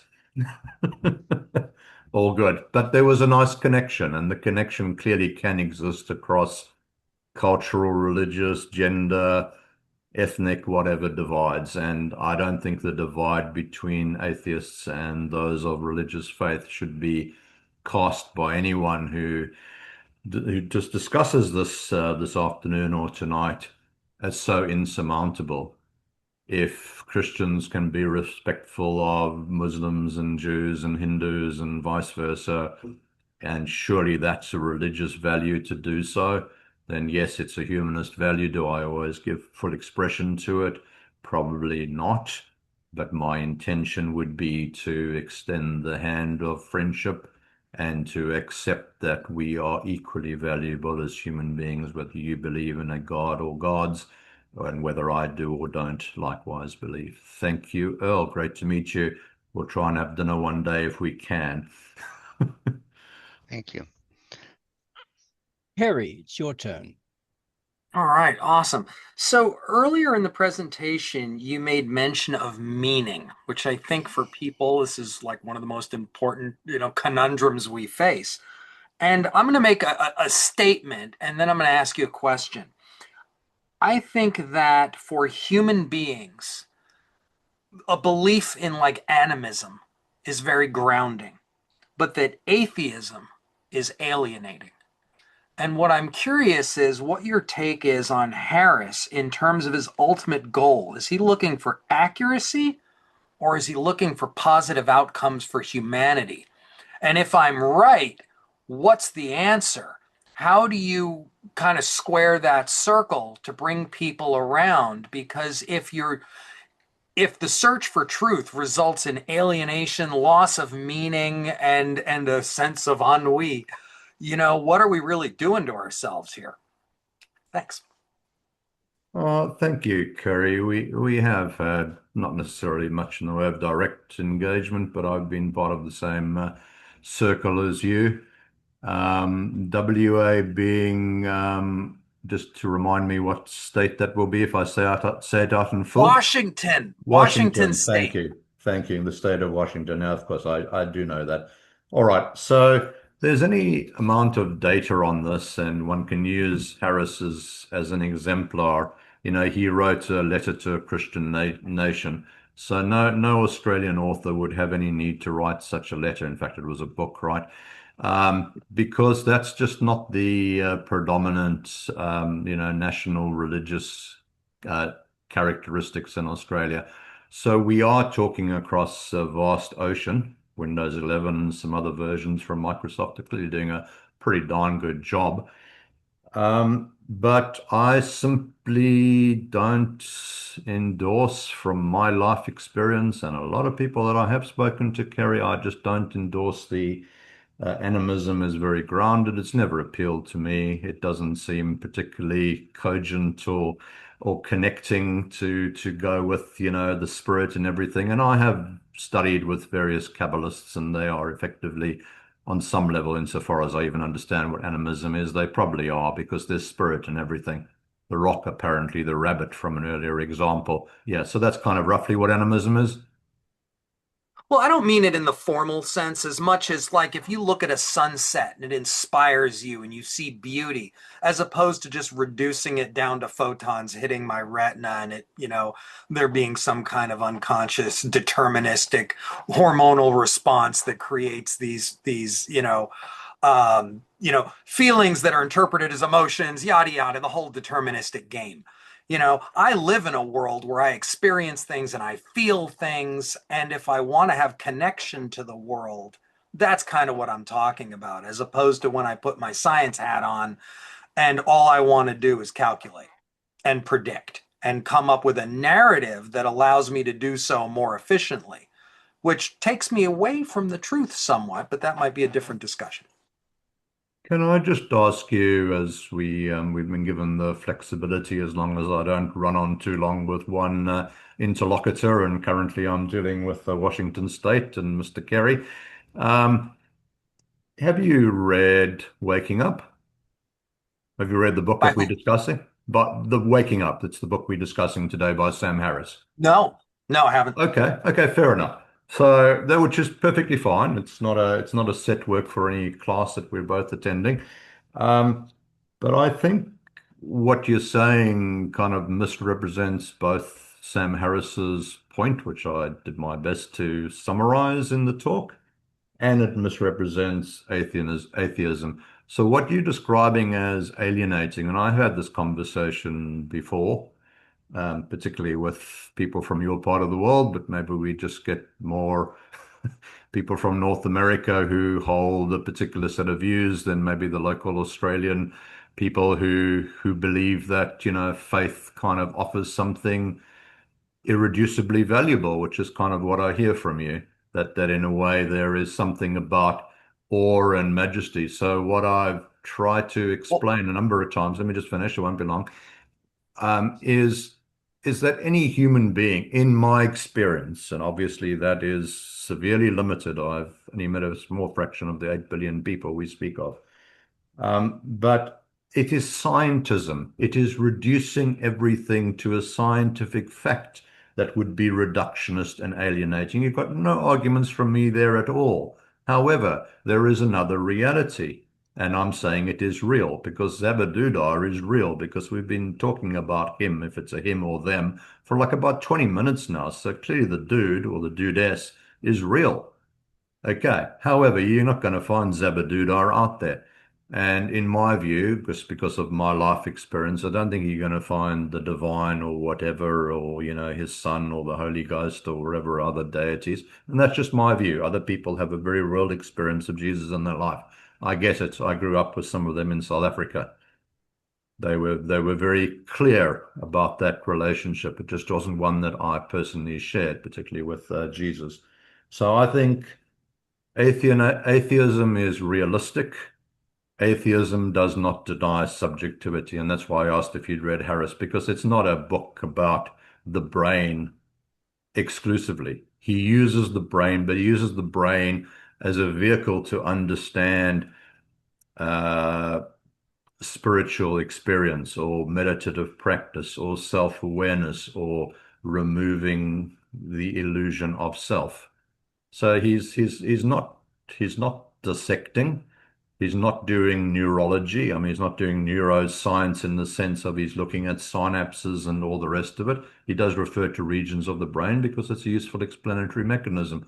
But yeah, so is it fair? I suppose I'll end with this, and we should give others a chance. But is it fair to say that the human project done from an atheist point of view is somehow reducing everything to science? It sounds grossly unfair to me because I have barely spoken about science this afternoon, and I'm presenting a humanist, atheist, spiritual perspective. I haven't been whacking you over the head with science. I really haven't. So why is atheism alienating? Maybe for you it is, but more broadly, why is atheism alienating? Or is it only for you, given your worldview, that it alienates you? I would say that it destroys meaning. I would say that's not the case for me and hundreds of atheists that I know, and all of the atheists that I've read. Mr. Barker, I've got all my resources almost at my fingertips. I'll find him. Here he is. Okay, here's a man. He's American, I believe, Dan Barker. It didn't destroy meaning for him. He went from being a pastor or whatever to being an atheist emissary, if you like, however you want to describe him. He has not had meaning destroyed in his life. So I think you're reporting a subjective experience that, in your view, given your worldview, it would destroy meaning. It hasn't destroyed meaning for me. It's opened up windows and vistas of new meaning. Those are my thoughts. Thank you, Kerry. Okay, thank you. Out of the two books, which would you recommend first? What of life-driven purpose and waking up? My recommendation would, it depends what you want to read, but life-driven purpose might they're just different.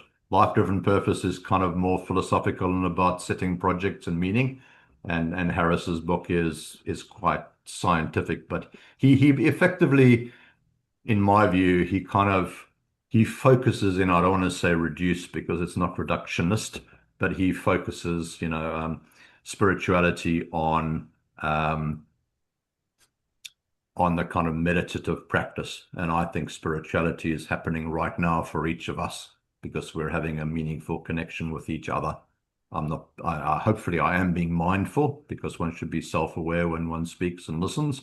So maybe this is mindful practice as well, but it's certainly not meditation. Maybe some of the audience are meditating, but I'm currently not. Thank you, Kerry. Lovely to talk to you.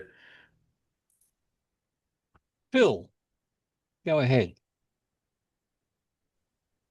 Well, thanks very much.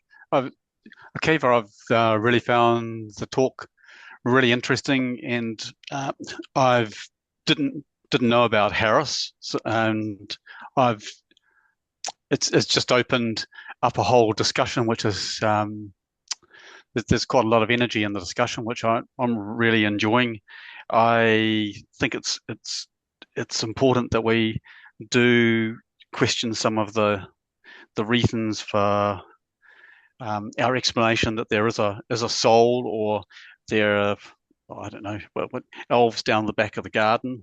I think that it's just the fact that we can talk about that is really, really important. And I think the second thing it makes me also raise the question that when we're going to be talking, when we're interacting with other people, that maybe under their worldview, where they've got religion or it's been a doctrine that's very, very important to them, and they believe that there is some spirit guiding them. It may have been some ancient person or a book.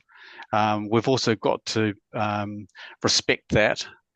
And I think life is a little bit of a journey as we go through and we question things. And I know in my own case, I thought my parents were perfect and really fully understood the world, and I followed them very, very closely. And then as I got older, you realize, no, they were just a human beings, and they made mistakes too. They weren't infallible.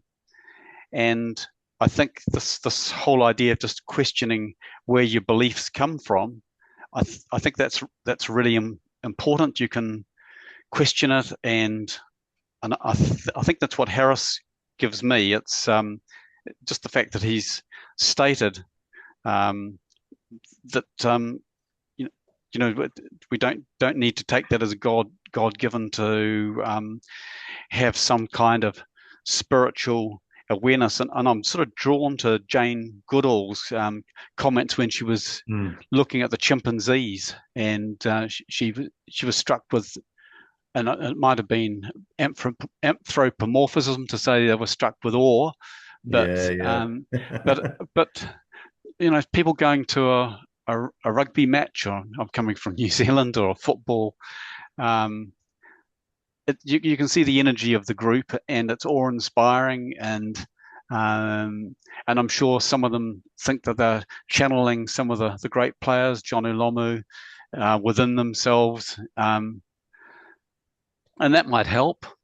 But I think sort of self-awareness and thinking about where you get your ideas from, it's just so important. So I'd be interested in how you think we can use Harris's ideas to inform our discussions with other worldviews, and for this, I'm also mindful in the Jewish tradition, some of the early books, people would make reference to documents that didn't even exist to beef up the fact that this was an authority, and even better, you know, God gave this divine inspiration to me. I'd be interested in your comments more on how we can communicate with those different worldviews, because this is quite a different approach. Oh, thank you, Phil. Yeah, no. How do we communicate with different worldviews, drawing on Harris? Look, I suppose, you know, he's one of the four horsemen. Did you say, yes, you did say at the outset you didn't know Harris, or maybe just this particular piece of writing from him. So I didn't bring that particular book to the part of my house where I'm home, where I'm currently presenting, but I do own books by all of the four horsemen. They are actually, two of them have already been on screen. So one of them is Sam Harris. So we'll assume we know who he is now, because we're talking about waking up. One of them is now the late Daniel Dennett. Another one is the late Christopher Hitchens. And who have I missed? Dennett, Hitchens, Dawkins. Dawkins, yes, you can see I'm less fascinated with him. I do own, thank you very much, Dawkins, Richard Dawkins. So the four of them, I think, deservedly have a certain reputation. For those who aren't aware, they are the horsemen of whatever you want to call it, of basically the atheist movement. They are regarded by some, I don't think it's a fair label for all of them, as sort of militant atheists. I mean, they do take a pretty hard line. Dawkins wrote The God Delusion. It's not a particularly good piece of philosophy, but he is not a philosopher. He may have got a passing kind of grade at undergrad. Anyway, let me avoid waffling and rather try and address what you said. Sam Harris, I haven't read Letter to a Christian Nation. I'm not part of that nation any more than you are in Auckland, Phil. But yeah, there can be a question of tone when people are trying to fairly forcefully put forward a view. And I suppose I've tried to, my opening statements I thought were very, welcoming. I don't want to suggest those among us who who do have a belief in the supernatural and who do have some relationship with divine entities are somehow wrong. It's just not my truth. So there's an excellent book. I can't remember the titles, but if you want to really read broadly in this area, there's a book called Reasonable Atheism. And there's a whole literature which does try to, in a sense, move on from the position of the Four Horsemen. Two of them are now late. Sam Harris still has things to say. And Dawkins certainly still has things to say. But I think there's a much broader kind of movement, and people sometimes look at those who, I suppose, like me, can be accused of being theological, or I think that means to do with matters of divinity. So I don't think my comments are theological. They might be ideological, because yes, of course, we all have a particular understanding of the world. We all have worldviews. Kerry and I had a very interesting exchange about different worldviews. And that's fine. There's respectful kind of learning from each other. And we're going to, in Auckland or in Melbourne, Australia, we're going to interact with all sorts of people, particularly in a political context, which in a social context, who have very different views. And I'm not clear that it really matters that much. I've had perfectly delightful conversations with rabbis and priests. I haven't met as many imams as I might like to, but I'm working on that perhaps. And it doesn't really matter what the starting point is. There's a notion of basic beliefs that's sort of dealt with. There's a gentleman called Alvin Platinger, but we don't have to do academic philosophy right now. But basically what that means is it's likely that people have certain assumptions that they make as to what the foundations of truth are. And in a sense, should we just set those aside if we want to deal with the substantive questions which are around social cooperation, moral progress, human progress, and coexistence? So there are a number of rabbis I could name who tell me this is how it is, and this is the spirit, and these are the kind of ways things work. And I say, well, I respectfully disagree. That's not my sense of it. But we'd have the same position by and large in terms of how to do good in the world. So there was a nice little screenshot when I was looking for images earlier for the presentation. And it's kind of, why do you do good? So we all kind of know this. If it's a religious tradition, you do good because, God says so. This is Plato, basically, the Euthyphro dilemma. And basically, this was a table. I can bring it up on the screen if it's of interest. But so why does it matter why people do good? Is it because it's good in and of itself, in terms of a tradition of thousands of years across all cultures of, a sense of shared humanity and what's good for Phil in New Zealand and Akiva in Australia and everyone else around the world to basically live a better life and be kind and generous and supportive towards each other? I won't do it this afternoon because, we want to all go home or, get to bed or whatever eventually. But there is a whole discussion around shared human values. It's the basis of, among other things, the Universal Declaration of Human Rights from the United Nations in 1948. That was a huge achievement for humanity after some of the worst periods, and not the only bad periods, but after some of the worst periods in human history of the greatest evil.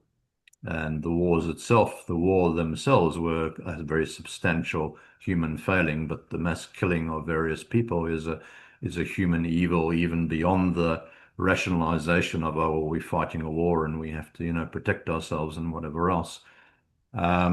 So yeah, there's a whole lot. I mean, it's just that quote I had from Dennett. I just love the way he writes. You will discover worlds within worlds, and I think we each, perhaps this afternoon included, as it's still afternoon in New Zealand, or it's getting on towards being evening there. We all basically exploring worlds within worlds, and if we do it in a respectful human manner, whether we're religious humanists or secular humanists, I only think there are two types of people. They're either religious or they're not. And I think everyone who's a decent human being, it's not the organizational meaning of humanism, but there is a commonality. I've seldom met a person on this planet who doesn't care about humanity. And therefore, in a very broad definition, they support humanist values. Now, humanism, in terms of Humanist Australia and Humanist International, isn't avowedly, that's probably not a good word, but is a definitively secular, non-supernatural movement. But nevertheless, we all share the human. Phil, any thoughts? I've kind of tried to address some of your questions. Yeah. Go ahead. Yes, I'm just, just sort of formulating my thoughts. I have been also struck sort of by the histories of religions and sort of where it may possibly come from. And I was struck, I mean, maybe 20, 30 years ago when I read Julian Jaynes' book on the breakdown of the bicameral mind, where that split mind and where we weren't really conscious, we articulated perhaps not conscious of where the thinking was actually coming from and the voices talking to us. And I think we're at an interesting time with religion. Some people will, and when we talk about religion, that could also be science, where it becomes a dogma, and some people are seen as spiritual guardians for the faith of science, and any that disagree are seen as heretics, and I think there's sort of a tension there with how we get meaning and how the institutions stand up and gains its authority.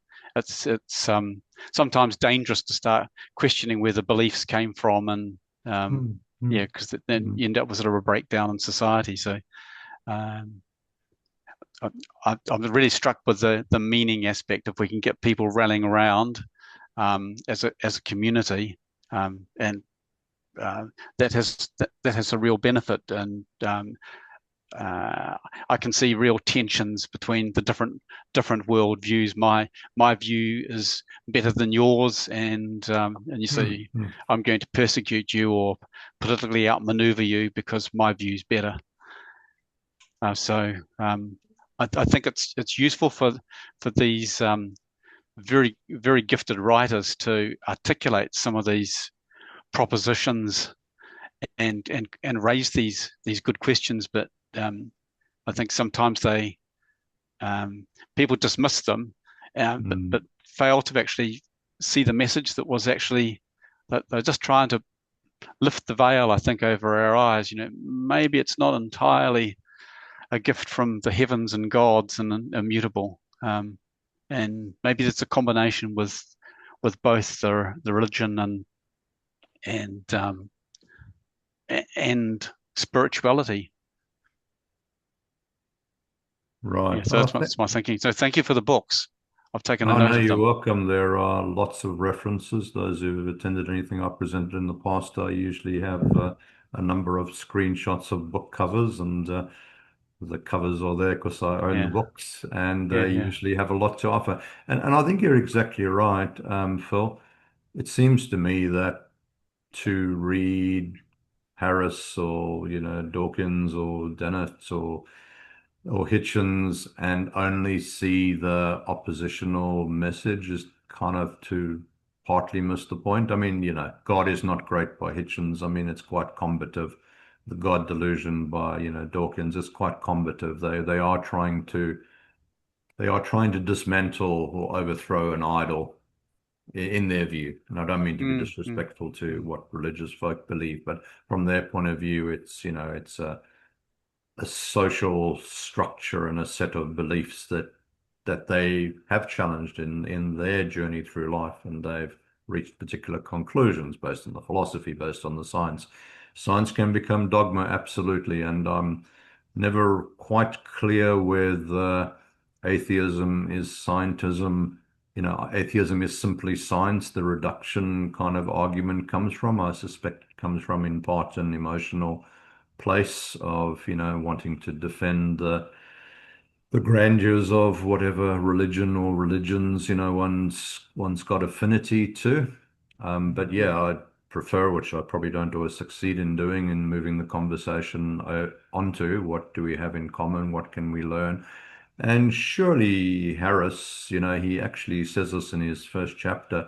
He's writing more to an atheist or agnostic or secular audience than he is. This is not a letter to a Christian nation.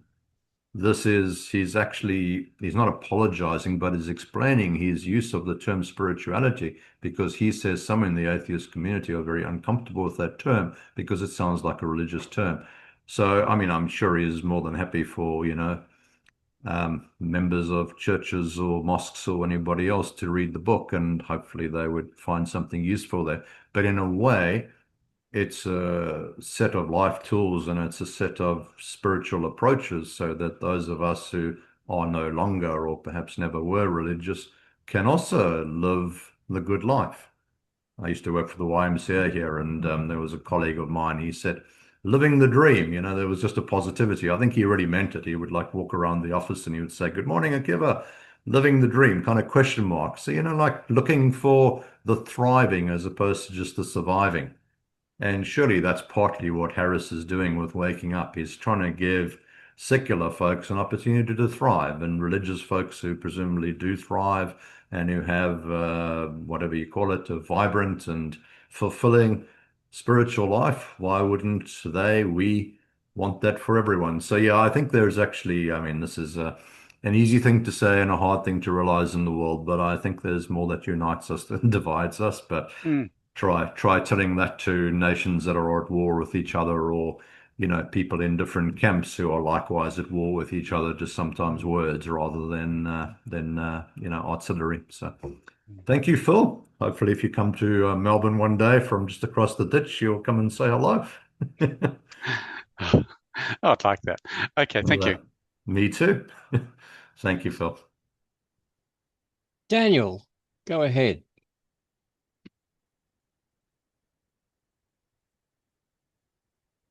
Dan, good. Oh, yeah, I had to unmute. And yeah, thanks for your talk, Akiva. The statement you made at the beginning, I agree with. There's very little to argue or dispute about. It's making too much noise.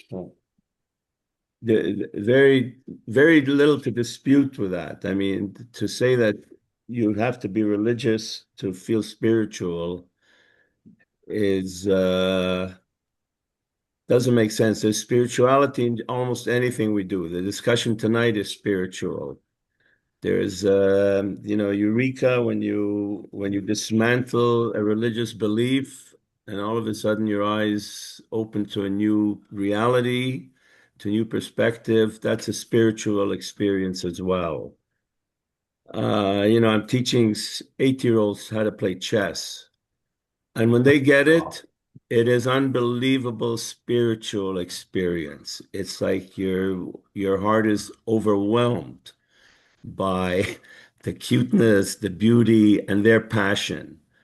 I listen to Beethoven, and I get the well of emotion. I listen to Kill a Mockingbird, and my eyes are tearing. I mean, there's spiritual experiences almost daily. And the opposite of spiritual, positive experiences and negative spiritual experiences. I have a family member who's very sick, and that's very disturbing. And just, I don't know what the opposite word for negative spirituality is. So, I mean, your thesis is almost not necessary. And I don't know how we get from your question of spirituality to all of a sudden finding meaning in life and deciphering meaning. I mean, even that, there's momentary meanings, there's levels of meaning, there's meanings within meanings. There's a meaning this morning when I have breakfast. There's a complete event happening there, which has some meaning. And then you go teach chess, and then you go read a book. There's meaning in all of these. So an overarching meaning, if we're lucky, we can find it. You know, if you read Viktor Frankl's Man's Search for Meaning, if you're unlucky, you won't find it, or you might find it. Once again, that's a highly debatable point. What is meaning? But to argue that you have to have some metaphysical understanding or some divine understanding to be spiritual is, I think, absolutely false and ridiculous. And that's really that's your argument. And I don't think it's necessary to give a whole lecture on that to some extent. But I would also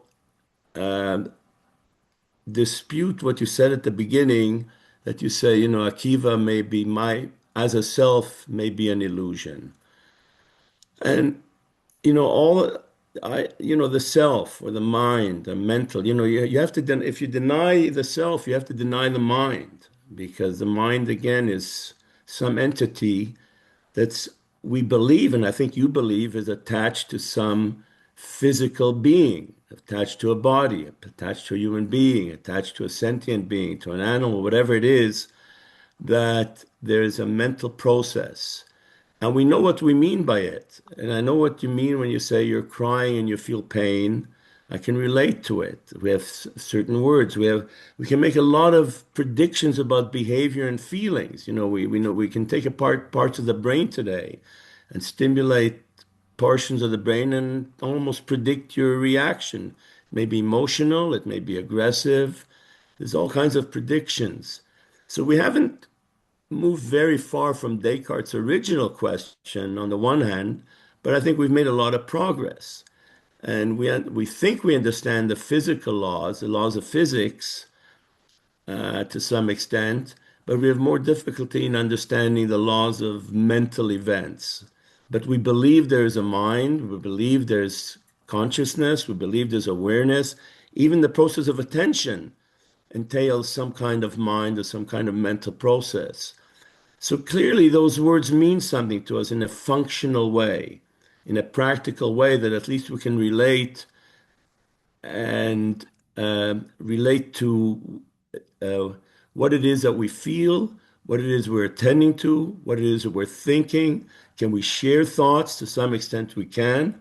I can't be totally sure that my thought is 100% correlated with yours, but there's a great overlap. So I believe there is a person called Akiva.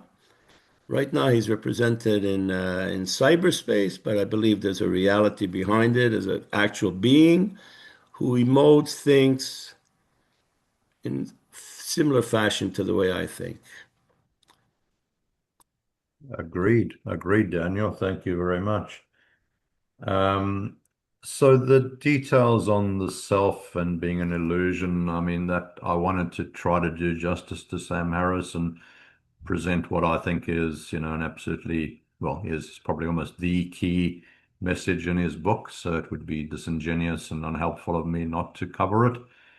I think he's right. I mean, I've practiced a little bit of mindfulness and done some meditation, and one can get caught up with this sense of I is a kind of a permanent,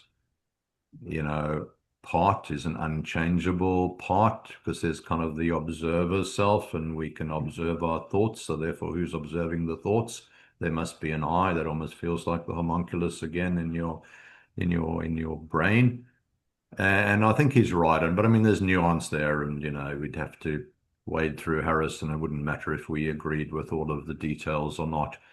I think he and others who do have the scientific background probably can teach us a lot about it. It is a flow of consciousness. I had one slide which is, you kind of, I dissolves into, consciousness. So one of my favorite books from when I was a much younger man, it was on the screen. But I mean, this is fabulous. I literally got this as a gift from my parents before I left South Africa. So I was probably 20 or something years old. So that's a long time ago. And the mind's eye, I mean, it's just fabulous. It just opens up the conversation and, where do we center ourselves? And he's quite strong about it because he's got a scientific and, cognitive science worldview. And he's obviously devoted, he starts, Sam Harris says, he starts, his first chapter and he tells us about, sort of some mind-altering experiences and some, what do they call them, sort of wilderness retreats and all that sort of thing that he did, which apparently involves sitting out, looking over the Colorado desert or something, with limited food and water. So that, there's ways of pushing the mind to its boundary. I don't see that as a necessary part of spirituality. He obviously, Sam Harris, has devoted a reasonable amount and perhaps ongoing part of his adult life exploring that. So, yeah, I think Akiva is real. I think mind is real. I think the feelings, we imperfectly communicate them, Daniel, but we do our best in a few exchanges over the months and years. And there's an intersubjective reality. It's not material, but it derives from the material. Les and others, including David Chalmers, who's an even more famous philosopher in the world than Leslie Allen, who's on the screen, and we'll get to answer the question eventually when I finish answering these ones. But yeah, I've learned that, whatever the nature of consciousness is, it's an emergent property. So basically, it's based on a physical substrate. We are material. I can see material Daniel on the screen there. Good to see you.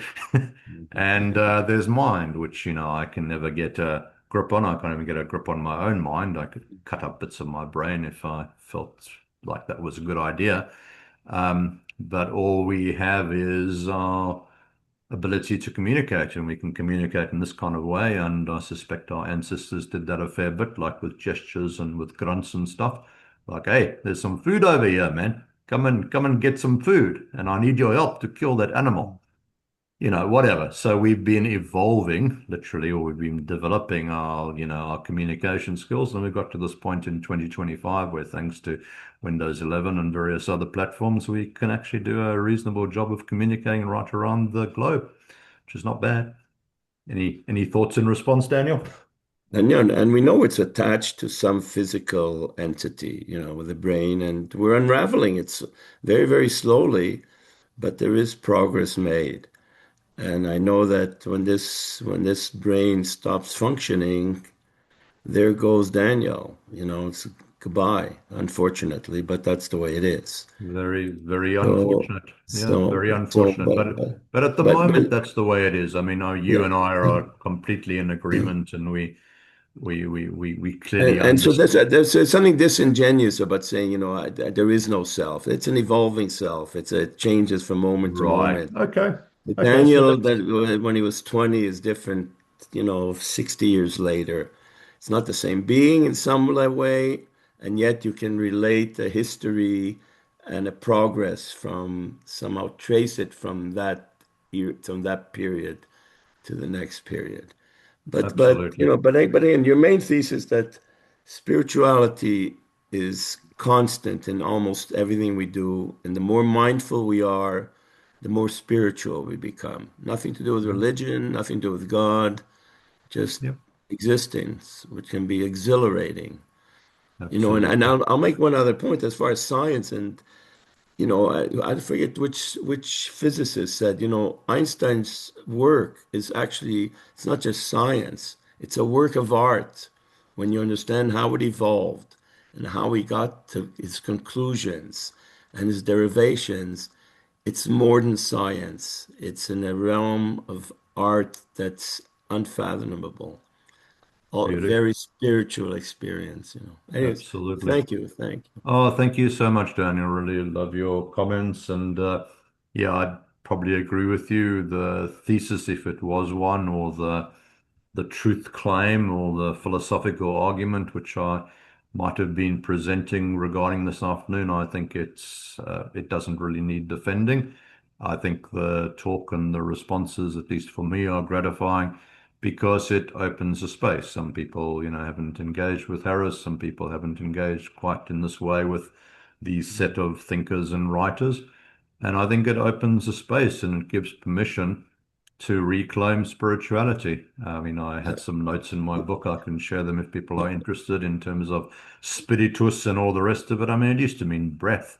So spirit didn't used to be a scary word if you didn't happen to believe in the monotheistic God. But then certain powerful leaders in certain Western monotheisms, I would say Christianity in particular, but maybe Judaism and Islam are in there as well, trying to claim the term as their own, and it's about exclusivity. Seriously, do yourself a favor. Look for spiritual awakening. Try and find secular images for spiritual awakening on Google. Even try and find secular images for spirituality. Seriously, I could have filled my presentation with Stairways to Heaven. I mean, it's a lovely song, but I don't think that needs to be the exclusive avenue for us to try to fulfill our spirituality. And perhaps that's part of the comfort of religion. Many people, don't read Harris or don't explore these things in this way.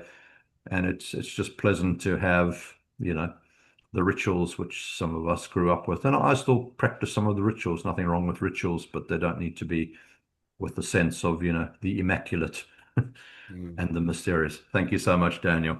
I'll move on just so that those who are very patiently waiting to ask their first question or make their first comment don't have to wait all night. Thank you. Jonathan, your turn. Okay. So, to be Your honest microphone's a with bit you, low. oh, hold on, let me fix it.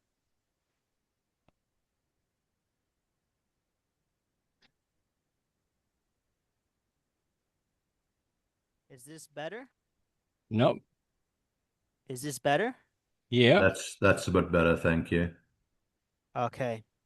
So, based on I've heard discussion about meaning, the notion that reductionism necessarily leads to um meaninglessness is actually questionable, and I'll explain why. A lot of what people call meaninglessness or is really just describing a state of feeling. And at that point, the question just becomes, is it a case that something is intrinsically meaningless, or is it just a case that you condition yourself to feel a certain thing about a certain view or a certain object or a certain thing of some kind? The answer in the majority of cases I find is that yes, it's just mostly a case of you being conditioned emotionally towards a specific thing, and that's it. In which case, you could, in principle, train yourself to view reductionism as a valuable pursuit because it allows you to analyze the world around you. And thus, if you value analysis, then you would inevitably value reductionism. I mean, it doesn't mean you would necessarily think pure reductionism in the extreme is necessarily a good thing, but you would in principle view reductionism as a tool set for your analysis because analysis requires you to examine multiple parts of a thing. And that requires some degree of reduction in order to actually do that. Otherwise, there's nothing to really analyze. I mean, even something as simple as a simple thing that has no parts, you cannot, by definition, analyze it because the definition of analysis is to examine the constitution or structure of something. And there's not really a constitution of any kind that's a multiple in if there's something as purely simple. So, in essence, it's not really a case that something is intrinsically meaningless because meaning is not supposed to be a property given towards meaningless towards something as it is to begin with. It's mostly just your interaction towards a thing, either physically or mentally, in a sense that you're abstracting towards a thing. Or, like, for instance, you may abstract the meaning of having friends, even though you yourself do not have friends. You're actively thinking of what type of interactions you're doing in that relation in order to qualify that as meaningful to you as a person. basically, the point is that once you sort of break it down, a lot of cases that people argue as meaningless or as meaningless to them is really just their emotional conditioning based on their own experiences or society that they are around in or the culture they're in. The only cases where you could make an argument that maybe something is intrinsically meaningless, maybe not intrinsically meaningless, that's the wrong word. Meaningless to the extent that you cannot alter your reactions to it no matter what you do would be torture, pain, Yep. or Yep. something to that effect, because you would be too busy feeling pain. You would not have time to ruminate or change how you think or feel about something. You would just be in pain. And there's no time for rumination of meaning or changing meaning in that state. It would just be negative. Your reaction would default to that unless you can somehow turn off pain receptives.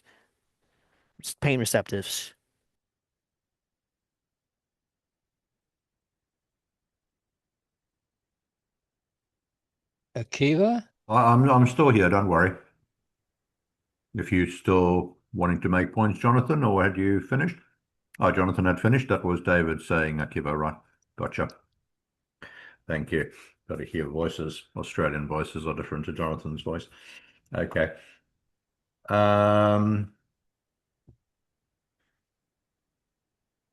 Meaning. Yeah, meaning is subjective, at least for an existentialist, a humanist, and an atheist like myself. There you go. I got all my titles. I keep repeating them.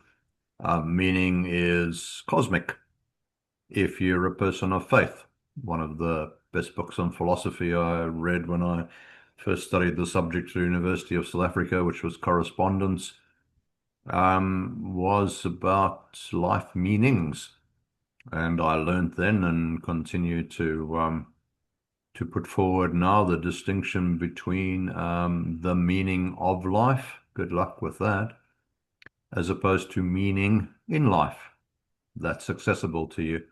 You can find meaning in every moment. And Daniel just said some very beautiful things in terms of, creating, like spiritual connections. And this can be spiritual practice, engaging with other human beings, even if it's a virtual, moderated, whatever, mediated through a virtual channel. So no question with that at all. And reductionism, I think it's kind of used as a term of abuse, but if it just means scientific decomposition, then no problem with that at all.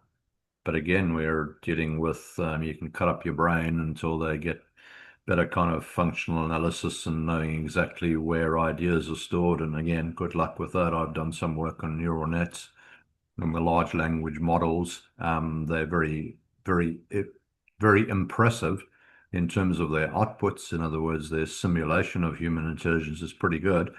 But you ask anybody who works basically training neural networks whether they can point out where red is or where professor or where, French is. Like you've all got a sense of French, it has some meaning to you, and red is an experience.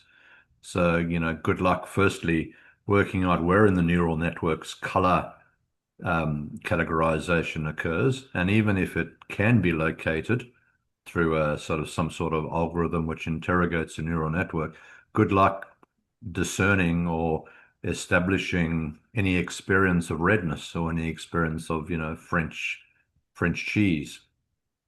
Or blue cheese. Blue cheese is more impressive. So, I think analysis is perfectly defensible and perfectly useful. And the reductionist charge is just a way for some people to say, for me, it destroys the meaning basically that I hold on to. But for millions, probably billions of people, there's enough non-religious folks around the world, probably not so many billions, but there's probably at least a billion or two who really don't subscribe to religion.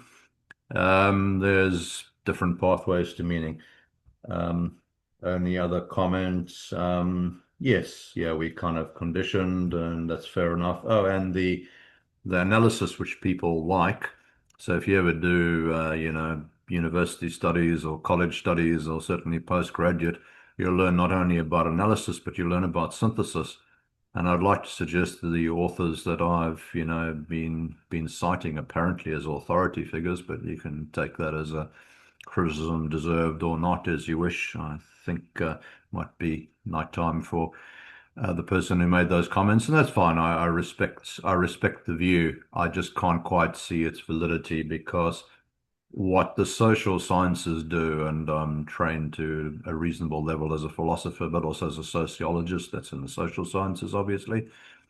And there's a whole lot of synthesis that's going on. There's a whole lot of aggregation of ideas. There's a whole lot of creativity in formulating new ideas where spirituality can be a shared notion for human beings, whatever their basic beliefs are, be they supernatural or natural. So, yeah, I think we can build. A friend who we had for dinner last night, he suggested Sapiens. I have read Sapiens, the famous book by Noah Yuval Harari. And he said if everyone read Sapiens, maybe we would move forward. And he's not a huge reader as far as I know, this particular friend. I think he hasn't read anything like that in recent years, if decades. And it just shows the promise of actually establishing a basis for communication rather than a basis for argumentation. So that's probably why I didn't pursue academic philosophy. It seemed like it was a basis for argumentation rather than necessarily cooperation, but obviously it can be used for both. Thank you, Jonathan, unless you had some quick response on that. Harley, go ahead.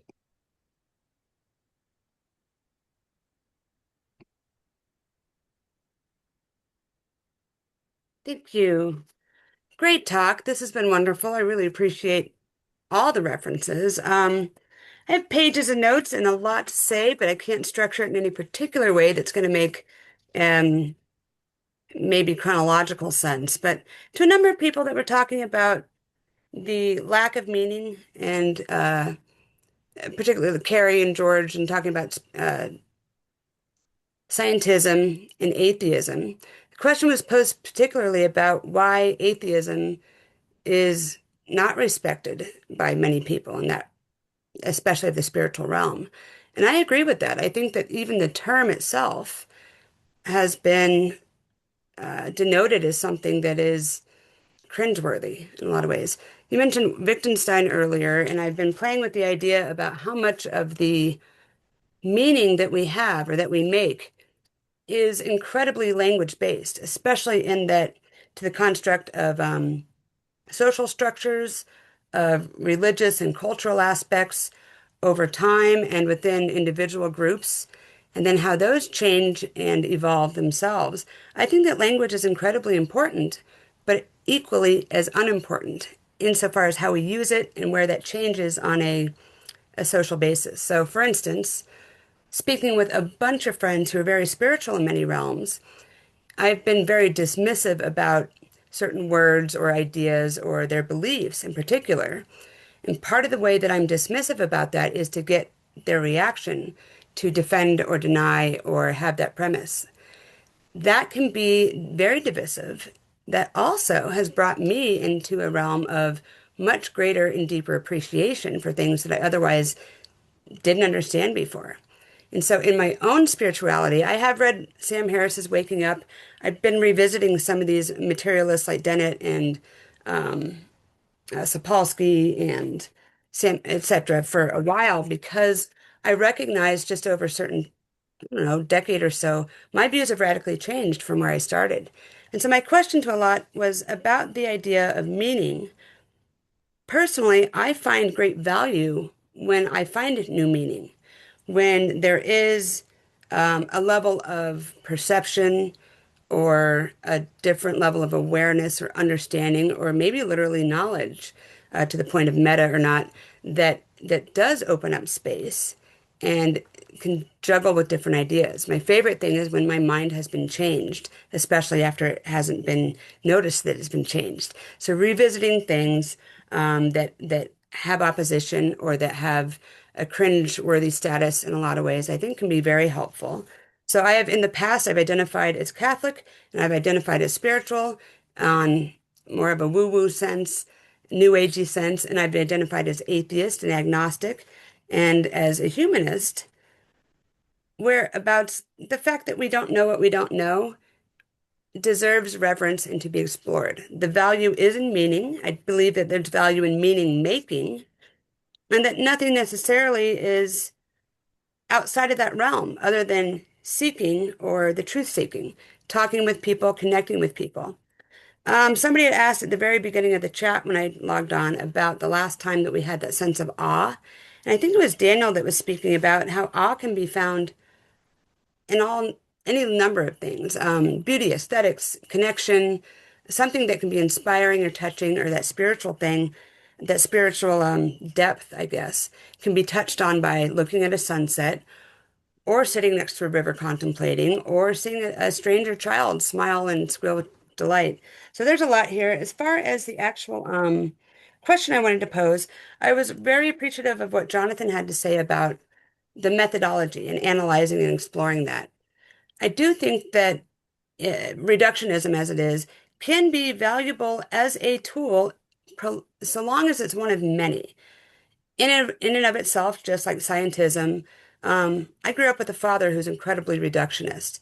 And when you get down to the idea that everything has some basic level that we're going to reach, from which everything springs forth on a materialistic or atomized or a physicalist level, that misses out on a whole lot of what the experience is. And there is something to be said about feeling and the abstract that cannot necessarily be qualified or put into a word.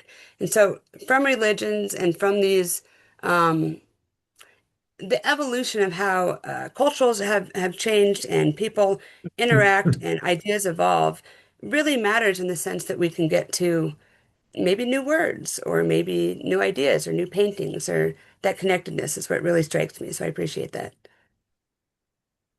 Oh, thank you, Carly. No, that's all beautiful. And yeah, I think from what you've said, and you picked up on some of the points from Jonathan, yeah, I've always accepted, talking as in public speaking, as we're all doing. I got to speak for longer than the rest of you, but you're also involved in public speaking or talking, kind of in a sort of more intimate social context. It's about exploring human commonalities. It's about, I think you said, truth seeking just before that. That's a big part of what it's about. I mean, I grew up in South Africa. You probably heard my fake South African accent. It's not so fake. I can revert to it if I choose to. And I mean, there is one example. I suspect wherever we live, we are surrounded by so much diversity. There's a humanist value right there, diversity, to appreciate and respect it. So I think if that's our mindset, and sometimes, not necessarily, people probably know the book Tuesdays with Maury. I won't explain. It's Mitch Albom. If you're looking for yet more things to read, I won't go into that details because it's a bit of a digression. But I don't think Saturday Afternoons with David, which obviously is a very different context to that particular book, or the sessions that Les and I run with Philosophy Matters or whatever else. I don't think those sessions set out to be kind of argumentative. It obviously depends on the content, and it depends on its reception. But I mean, where possible, if we're actually building bridges and sharing understanding and engaging in a truth-seeking enterprise together, that's wonderful. And look, I shouldn't speak for Liz, so I won't. But there have been interactions which I've been part of, and I, along with the occasional friend, I think you probably know who I'm referring to because I've just mentioned his name, have been accused of basically being, like rationalists and attacking, any kind of sense of the wonder of life. And I mean, there couldn't be anything further from the truth, just speaking for myself. The sense of awe is present. I mean, anyone who's engaged with a parent or parents and with siblings at a young age and with little friends, I mean, that's what life's about. That's what gives us a sense of belonging. Without that, we perhaps end up unloved and with a sense of abandonment and so on. And that's not a healthy human development pattern. And you probably won't be, participating in this kind of conversation. You might be waging war in another country or something if that's the sort of, social experience you have. So yeah, language is central. Wittgenstein's very helpful in all of that. And just because you have read the book, Carly, so I wanted to just give those who haven't read Waking Up just the benefit of it. It's a very quick. It's his very first footnote. Obviously, they were close friends, Sam and Hitch, Professor Harris and Christopher Hitchens. So he says Hitch, his mate Christopher Hitchens, believed that spiritual was a term we could not do without. So I guess they've got common ground there. They're both wanting to reclaim the term. It is true that Christopher Hitchens didn't think about spirituality in precisely the way I do. Hitchens spoke instead of the spiritual pleasures afforded by certain works of poetry, music, and art, which, Carly, you've just very eloquently given voice to. The symmetry and beauty of the Parthenon embodied this happy extreme for him. And here's the kicker. And this, I think, really makes a difference. He, being Hitchens, really appreciated the symmetry and beauty of the Parthenon, without there being any need to admit the existence of the goddess Athena, much less devote ourselves to her worship. And then Harris goes on to say that Hitchens also used the term numinous and transcendent, including things like the Hubble Deep Field, space telescope. So we can see or we can see AWE in many aspects of our lives, and I think those who are not seeking to defend their ground, and many religious people don't feel any particular need to do that in my encounter with them, obviously some are different, can accept the commonality that is built. I mean, sense of awe, almighty divinity is often described in that term with awe, but there's so many other things like, nature and the trees and the bunnies, which can be described with awe, and every human being here as well, if I may say, is also fills me with a sense of awe, because it's a great privilege and a great opportunity to engage with other human beings who hopefully are on a journey. It doesn't have to be the same journey, but at least it's a shared one. So thank you, Carly, for waiting so patiently to make your comments. Will, go ahead. Thanks, David. Thanks, Akiva. Excellent stuff. Thank you very much. Akiva, I was communicating with you a few years ago about my screenplay that I wrote on Charles Darwin, and you gave me some very encouraging feedback. Thank you very much.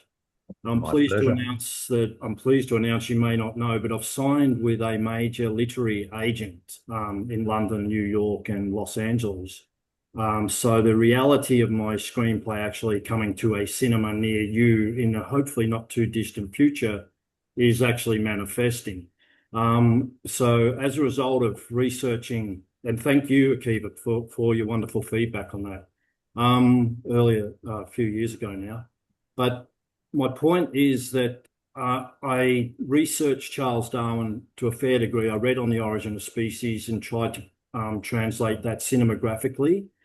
And something that really struck me on the origin of species was in the last chapter, and I've got this in the movie as well. I'm very keen to show this as pretty much the last scene in the film. Was Darwin said that in regards to a sort of a higher, what would you say, a higher realm, perhaps you could put it. Mm-hmm. He was answering a question specifically from a professor of botany at Harvard University in around 1860, because Darwin was a prolific letter writer. There are thousands and tens of thousands of his letters online in the Darwin Correspondence Project. It's called free. Wow. And this letter from Asa Gray was his name, and he asked Mr. Darwin, what were your thoughts on an omnipotent being? And he said, look, he couldn't possibly entertain the notion of an omniscient, omnibenevolent, omnipotent as well, all three being. However, he said that he couldn't come to terms with the fact, and he didn't know about DNA either, right? DNA was, still about another 70 years away, the discovery of the DNA molecule by Watson and Crick. But he did say in regards to a life that he couldn't be comfortable with the fact that it just came about by random chance. He did say it unequivocally, and he said it several times. But the thing is, he got, and this is where I sort of distill my point. He said in his conclusion to his letter to Asa Gray, he said, and I love this line. He said, "A dog may as well consider the mind of Newton, Isaac Newton, as a man can try and comprehend the emergence of the wonders of nature." And if you know the story, and I think this is what Darwin was alluding to, Isaac Newton was working on Principia Mathematica, and he'd been working on one formula for 2 years approximately, and it was all written down, quill and parchment paper, written down, a big stack of papers, and his dog, Bobby, this actually happened, knocked the candle over, and the whole 2 years' work, the whole equation went up in smoke, right? This actually happened. And Newton, infamously, legend has it, turned to his dog and said, "Bobby, you have no idea what you have done," right? So then Darwin, and I've shown this in the film also, but Darwin alludes to that when he says a dog may as well consider the mind of Newton as a man consider the wonders of nature, because we too are limited in our comprehension of reality. The fact that something emerged from nothing or something existed infinitely without cause, for instance, it is completely beyond comprehension.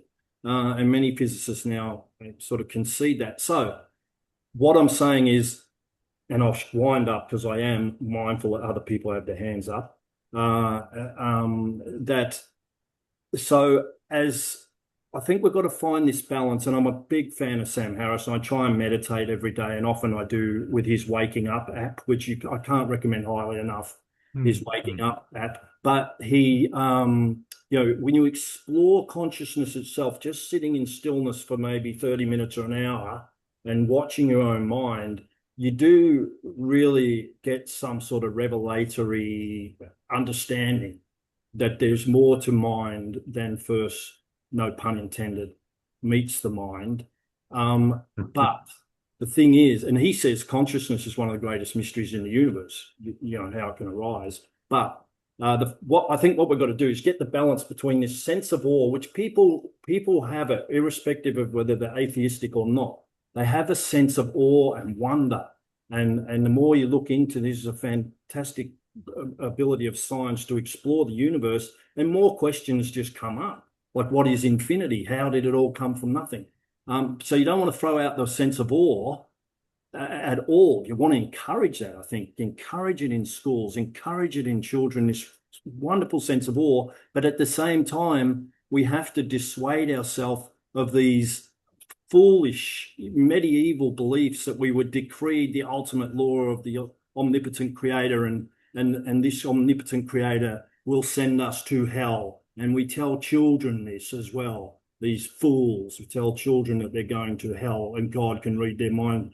And also that if a child is raped by her father, some of these people would say she must be encouraged to have the child because this is the way of things. So it's just about balance. We need to get rid of the medieval fairy tale and still and cultivate the magic and wonder of the world in which we find ourselves. And thank you very much again, Akiva.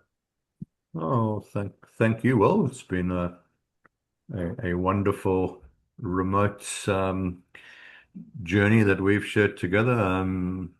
Again, well, just a thank you to David Miller, but also to Les Allen, who's on screen, and we'll get to ask his question or make his comments soon enough. But I mean, these kind of partnerships, social, community, philosophical, existentialist, whatever they are, I mean, they're hugely enriching. And thanks for what you just said. I'm thrilled for you, Will. I have heard a little bit in, I think, some months back about the evolution of your script and the fact that you have a literary agent, you have incredible passion and a deep understanding of, not just what Darwin did, but its significance. And I know you're familiar, which I'm much less so, with, some of his fellow evolutionary, theorists back then. And I mean, that contribution is just mind-blowing, frankly. I think personally, I mean, people can hold on to agnosticism, people adhere to and remain keep complete fidelity to faith, and I got no issue with that at all. It's not our role, certainly not my role, to persuade people, otherwise in terms of their beliefs. What I would say is, Darwin and in fact Einstein in his time. I haven't read all those quotes you've just brought from Darwin about the dog and the mind of Newton, and us trying to understand the mind of the creator. So I think from what I've seen quoted from Darwin, he probably wrote a bit, and I think I've actually seen a similar passage in a book on the human instinct I bought in the last year or two. So people do plunder the the Darwin archives. I wasn't aware there's such a wealth of letters and things like that as well in terms of his correspondence. So someone like that who was clearly bright ahead of his time and was the origin of, no pun intended, the whole kind of understanding of the origin of species. So his scientific contribution, his social and cultural contribution is just, legendary. However, he didn't have the science we have today. And what he was putting forward was novel, and now it's well understood. And to kind of repeat a quote from from Harris, I mean, to hold on for those of us who are looking for naturalist answers, and not everyone is, that's fine. The theory of the immaterial soul is dead. And to my mind, although I still go to what someone in the chat described as a temple, a Jewish synagogue, whatever, because I'm part of that and a few communities, I think, to quote Nietzsche, I think God is dead. But that's a personal view. Not everyone holds that. And my wife, for example, and other dear family members, my mother, they don't hold to that view, and that's fine. It's just that at some point in my 40s, and I'm now rather late in my 50s, at some point in my 40s, I kind of evolved, if you like, beyond agnosticism and got to a pretty clear point of accepting the reality until proven otherwise, until there's actual some demonstration or some personal experience that I have, which obviously religious folk attest to, so that's fine. I accept that.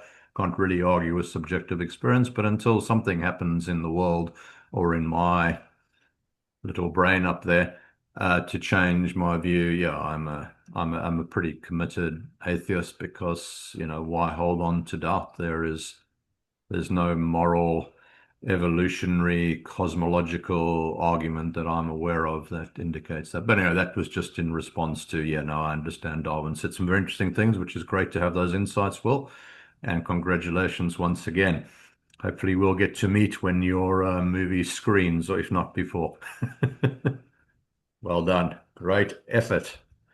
I mean, that takes persistence. It's got to be extraordinarily difficult to get something published and to, registered with literary agents. So you've been working very hard, and you've obviously convinced all sorts of people beyond those you meet online or in person in Queensland that you have a contribution, because there's a few people who know the history of Darwin, I imagine.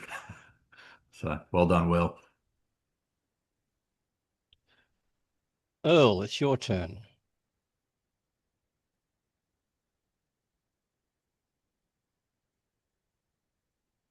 Earl. Yoo-hoo. Good. I'm sorry. I'm having trouble with the unmute button on this system. Windows 11 is still brand new to me and a total mystery. If we're going to have engage with the other 8 billion people in the world who are probably real, at least they act like it, and it can hurt if you don't believe that. If we're going to have relationships with them, then usually in each relationship, one party wins and the other party loses. We don't want it that way. We want the relationships to be mutually beneficial, but very often it doesn't work that way. If we're going to get along together, we have to somehow achieve some kind of common goal, some kind of common objective, some kind of common interest, so that we can work together and cooperate. And one of the major problems that we have in the world right now, specifically in Canada, the US, and I believe in Australia too, is that there is an extreme amount of conflict and disagreement about how we're to find common goals and achieve these goals. And in the end, we have to have governments that make decisions and actually do something or not do something. Decisions have to be made on a daily basis and followed through. And that involves the exercise of force. The government that makes a decision has to be able to apply the decision. And these are very often in an environment where there's a shortage of resources. These are life and death matters. So right now we have a couple of wars going on in the world, one in Ukraine. I'm not going to get involved in who's right, but 1 million people, very believably 1 million people have died in that war. We have a little disagreement going on in Palestine. I'm not going to argue either side, but I am going to say that it's very likely that in Palestine, somebody hates somebody else and a lot of people are getting killed. So if we're going to achieve unity and achieve peace and achieve a society where people cooperate with each other and work together for a common goal, it takes a lot of force. You can't just say, let's all hold hands and sing Kumbaya. You got to persuade people to do things against their own personal interest, often causing their own death in order to benefit the majority. Let's hope it's the majority and not just an exclusive minority, which it very often is. And that's one of the jobs that religion attempts to do. So religion attempts, just about any religion, attempts to do a whole bunch of different things. It tries to control people's behavior. It tries to deal with spirituality. It tries to explain things which are not understood by the human mind. And it tries to provide support, personal support for people who are struggling to get through life. That's just a short list.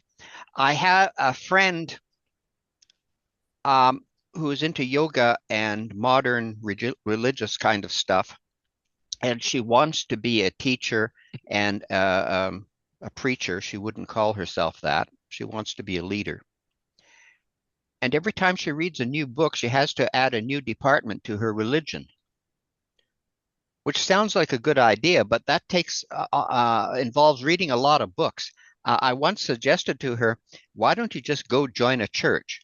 Pick any church you like, but at least if you pick a church, they can give you the package, because they've probably been practicing the system for 1,000 years or more.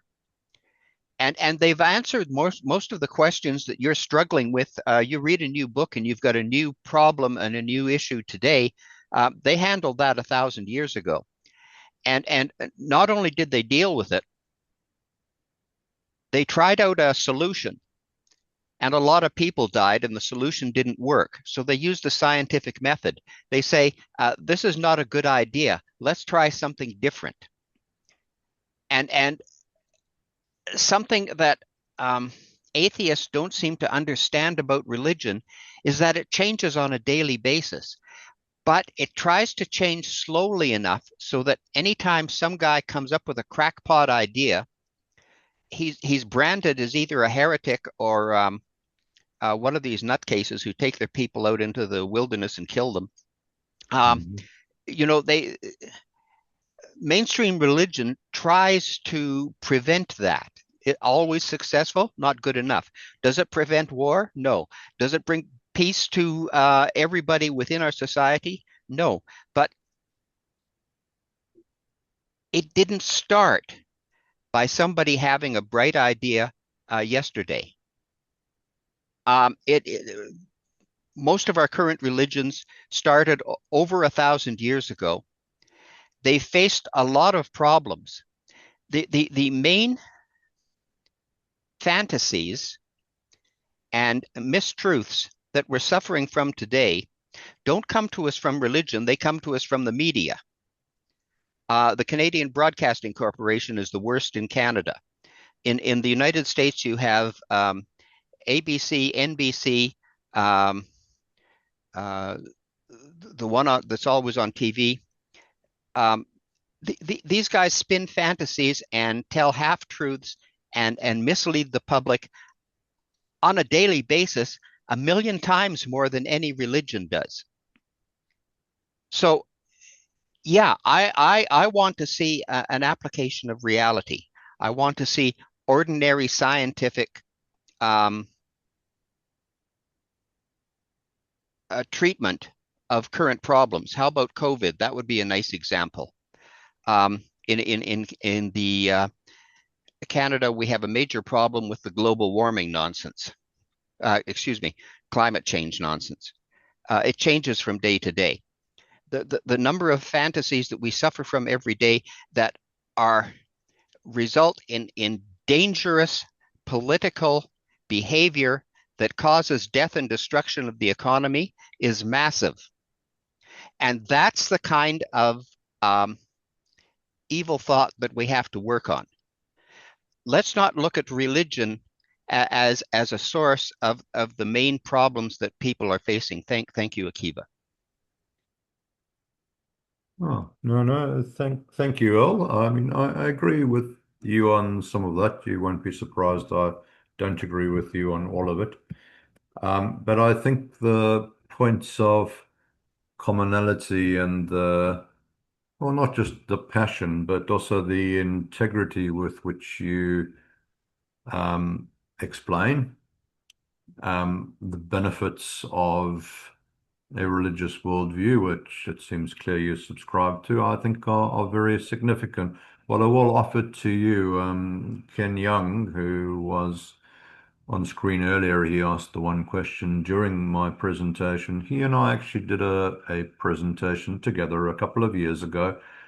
It is a book by David DeSteno. I will just reply to my own comments and put his name.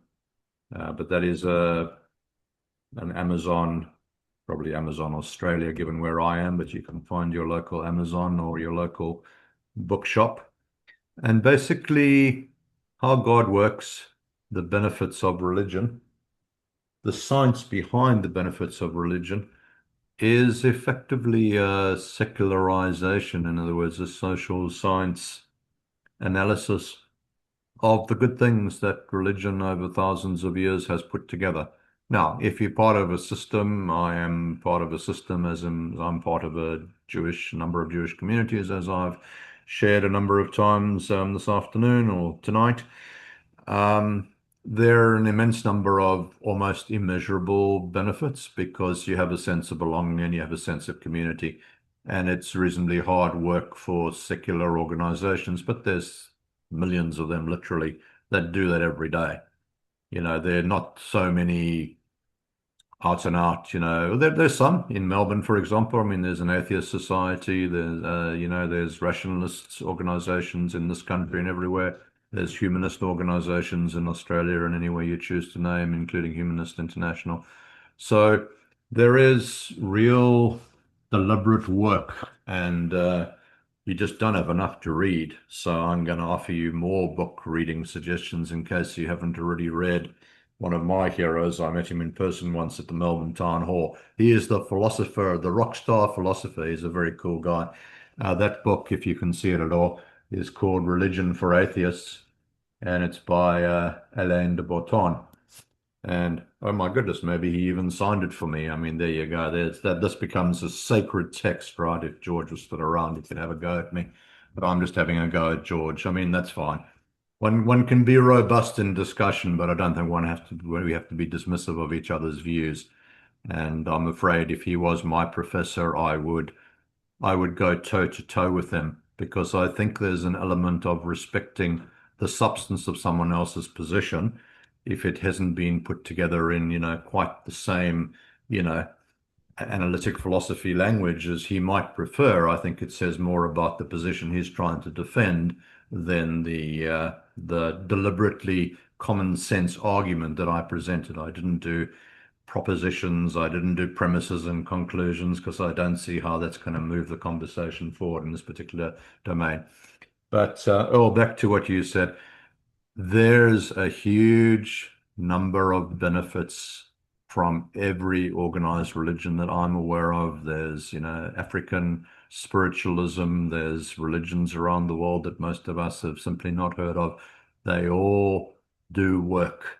They all help people by and large. However, to quote that very well-known philosopher, I'm being tongue-in-cheek here, that very well-known philosopher, American comedian, and Today Tonight former host, I think he was, or whatever, Jon Stewart. Religion is a great comfort to people. It helps them deal with the myriad problems that have been created in part by religion. So, Field of Blood, Karen Armstrong, A History of God by the same remarkable woman. I mean, she's a person of faith and she was a nun or whatever else of the highest order, but she's a very capable historian and philosopher. Fields of Blood, which I actually have not read. Unfortunately, religion has entire wastelands of human suffering created in its name. Now, the war I won't wade into the details of either of those conflicts for obvious reasons, but the war in Ukraine and Russia, which, yep, it seems credible that 1 million people have died. I think that's ideological. That's nationalistic. I mean, I don't even know what Putin's religious beliefs or not might be, but I don't think that's a religious conflict. The conflict in what you call Palestine, which is, by the way, a position on the issue. So I would call it Israel-Palestine if you want to be reasonably balanced about it, because there is a country there that was created by a UN declaration, or UA, whatever it's called, a resolution. There was a UN resolution in 1947, which nations of the world in the legal system, the only international legal system we have, voted for the establishment of the State of Israel, and alongside it, a state which was called Jordan, which was for people with a different national and a religious background. Okay, so that issue I'm not going to wade into, other than just to offer editorial comment, and I'm also seeking to be an educator. And if you want to refer to as Palestine, you're entitled. I'll refer to it either as Israel, Palestine, or the Middle East, where there's a lot of conflict. That conflict, just to try and characterize it, is historically probably religious in some sense, but it's mostly not religious, because there isn't a Palestinian religion and Palestinians have various different, background. It's probably a national conflict, unfortunately, and it seems to be largely intractable. But that's, a topic for others who want to discuss that. So thank you. Thank you, Earl, for coming back on board, and fully respect that for millions, probably even billions, I think the number is billions, at least those who nominally religious, nominally, Christian or Jewish or Muslim or Hindu or all the rest of it. Religion is a comfort and is a great help, and answers a myriad of questions, including the ones around meaning and purpose in life. So unlike the occasional member of the Four Horsemen, it wouldn't be my aim. I think it's a ridiculous aim. I think Dawkins actually said this in writing. Hitchens might as well. It will just be a matter of time until religion disappears. It's just nonsense. It's not going to happen. There isn't access to the kind of secular and scientific education and secular ethics and, humanism for most people on the planet. And even if there was, a fair number of them would say, thank you, no thank you. They're very happy with what they've been doing, and that's fine. And why shouldn't it be? Human diversity will always be a fact, well beyond the time after I've left this particular planet. Thank you. Jenna, it's your turn. Thanks, Thanks, Akiva. Thanks, David. I think it's just more of a comment that I have. So I believe Sam Harris' work, it grows from facing grief without comforting stories. So when he lost his father, at age of 17, it pushed him to ask what mind is and how to live with the loss. And he also particularly said that he was depressed during those times and had like a prolonged grief. I relate to that because when my mother died, the religion that I used to have and I grew up with, they tried to turn my grief into some kind of celebration, which I don't think is invalid, because there are cultures that turning death as if it is a the beginning of afterlife. And yeah, but for my religion, they said that my mother will gonna have salvation uh on the Armageddon, or like the judgment day. So I should be happy for her. But like I took that at its face value back then. But I think at 17, I believe that I didn't need the theological certainty of it. I needed my mother myself. So it caused me like prolonged and suppressed grief, because I have to live through that framework that of the religion that I have, in which to move from grief toward the afterlife, as if the real story begins there. And but in reality, the people are still here. The people who are still grieving for a lost loved one, they still feel the pain, and they're trying to make sense of the absence. And I think fast forward in 2019, when I come across of Sam Harris, so his approach kind of, as I mentioned, it resonated me, because at that time I switched from being religious and become agnostic. And one of the things that he mentioned about that, even if we have to acknowledge the pain that we're having. I think one of the things that he also gave is like as a framework, is like how meditation could help as a way to experience the mind without getting sucked into the loops of pain, resentment, fantasy, and fear. And I believe him with that, because of like his experience that kind of relate on mine. And this is not to deny the religion, because I live in the Philippines, and most of the people here are religious. And most of the time when the flood when there is a catastrophe, people would be uttering about to God to save them during those times, in order to give them some kind of ways in order to calm themselves, in order for them to think rationally, and in order to keep them safe during the time. And I recognize that, but I think that what Sam Harris was proposing is like to create some kind of placeholder from some people, that even if probably they believe in religion, in certain degree they feel that there is something that is missing from what the religious framework is offering. And back to what I'm saying earlier, on the time that my mother died, and I tried to believe on what my religion was telling me, that I should just be happy because she get an afterlife.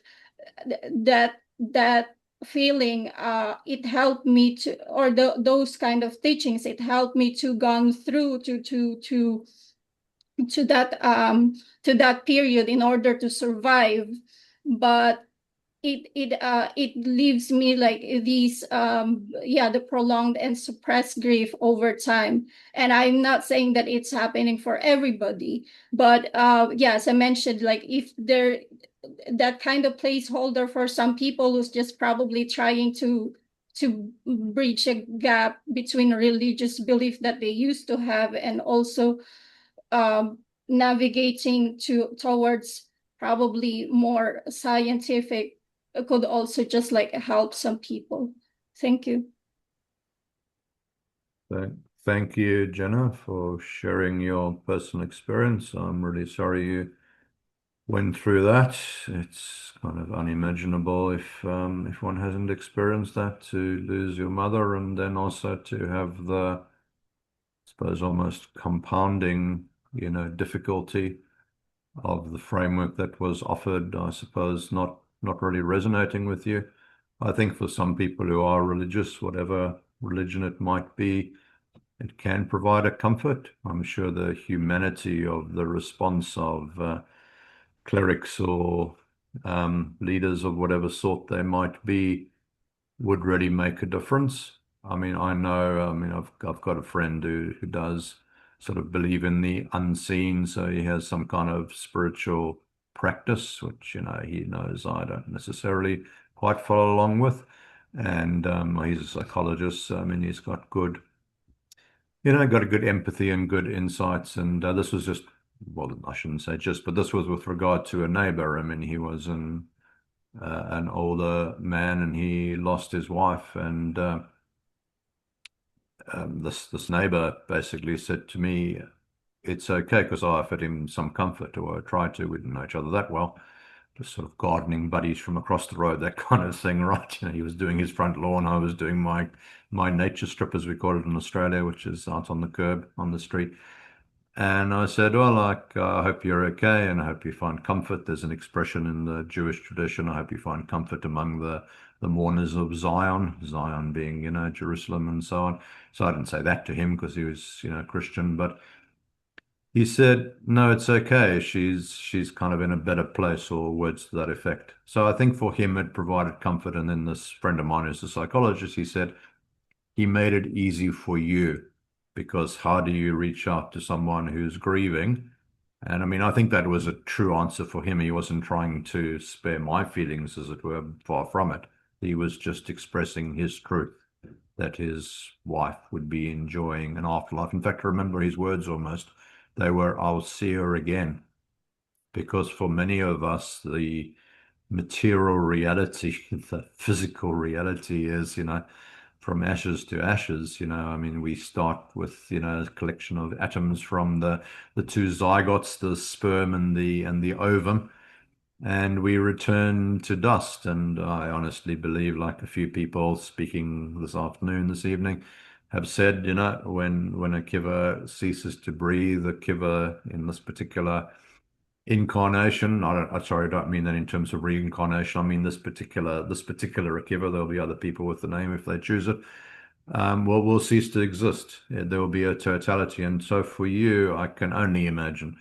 But if that wasn't true to the way you felt about the loss of your mother, and you needed to, for whatever period of time, for a very long period of time, including probably now, sit with grief, that's the far more relevant response, rather than what I think you described, Jenna, as theological certainty, which is really an amazing expression. If you haven't written it or spoken it to many people, I think it's, we talked about like creating new ideas.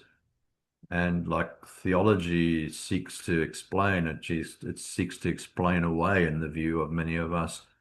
And theological certainty is a very effective way of saying, well, it's a false dawn. You're offering something that many people don't believe in and wouldn't find true or relevant at that point in time. So, yeah. Anything else you wanted to say in response to that, Jenna? Yeah, thanks, Akiva. I guess like I also just like wanted to clarify, because it's during that process when they told me the theological certainty, I hold on to that because I was still religious, and it helped me because I believe that it is helping me. But afterwards, like I guess a few years after that, I felt like there is something wrong about it because if like if it felt like I guess like the reason why I only use that is because I needed to survive. My mother had a baby when she died, after she died, so that was like the turning point in which one has to be sorry one has to kind of like survive during that time. And I guess like sorry Shame. it has been like take your time. yes, and it has kind of like the grief has been suppressed because you can't like really entertain it during that time. And when my brother was already I'm sorry, when he's already when he's already grown up, that's the time that I realized that I was just like using that kind of framework in order for me to do what I needed to do. But if inside like the grief was just being suppressed or delayed for the time being in order for survival. So I guess that's just like what I could say. I'm not saying that it's not working for a lot of people, especially here in the Philippines. It works for most of the people here. It's just I'm saying that for people who probably they felt like it would not gonna work, or they will still gonna feel like there's some kind of denial about that framework.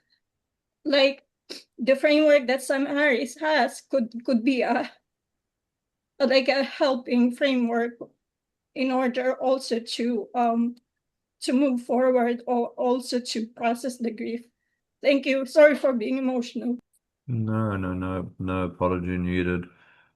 You've been through a huge amount, and thanks for clarifying. I mean, if you were holding to those religious beliefs, then that theological certainty was perhaps part of what was appropriate for you to be offered. But I would have thought, maybe not the entirety. Maybe there was compassion that went with it as well. I hope so. But certainly you point out very, very accurately that many people don't have that balm or that comfort.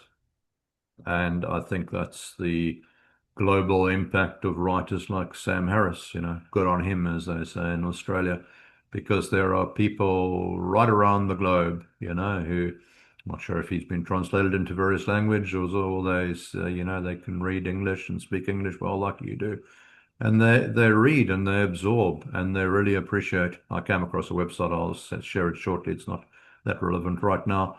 But you will find, the secular worldview being embraced by those who've made that choice. I suspect there's probably a heck of a lot of agnostic people on this planet. We do have surveys of religiosity in Australia, and I think the majority now, kind of, 50-some%, say basically no religion.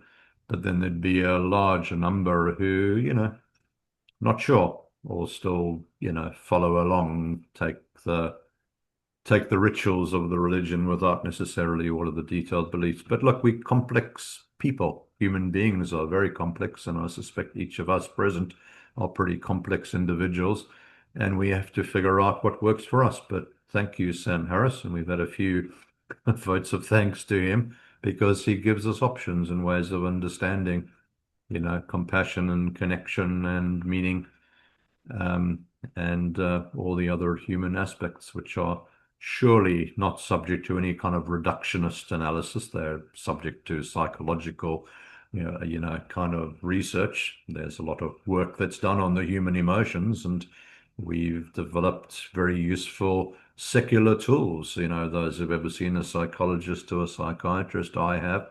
They have got, counseling and support and bereavement and whatever else you're going through in terms of, life's passage and loss and whatever, dealing with adversity and illness and all the rest of it. And they've got a very good set of skills. There was a big debate. I won't dive into this. I know much less about it than our next speaker, Les, but there was a whole debate in Australia about, school chaplains or basically school counselors.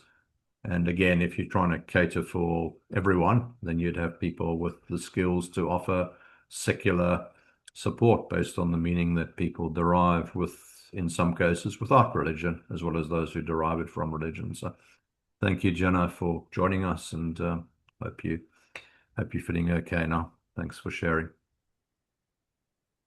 Les, go ahead.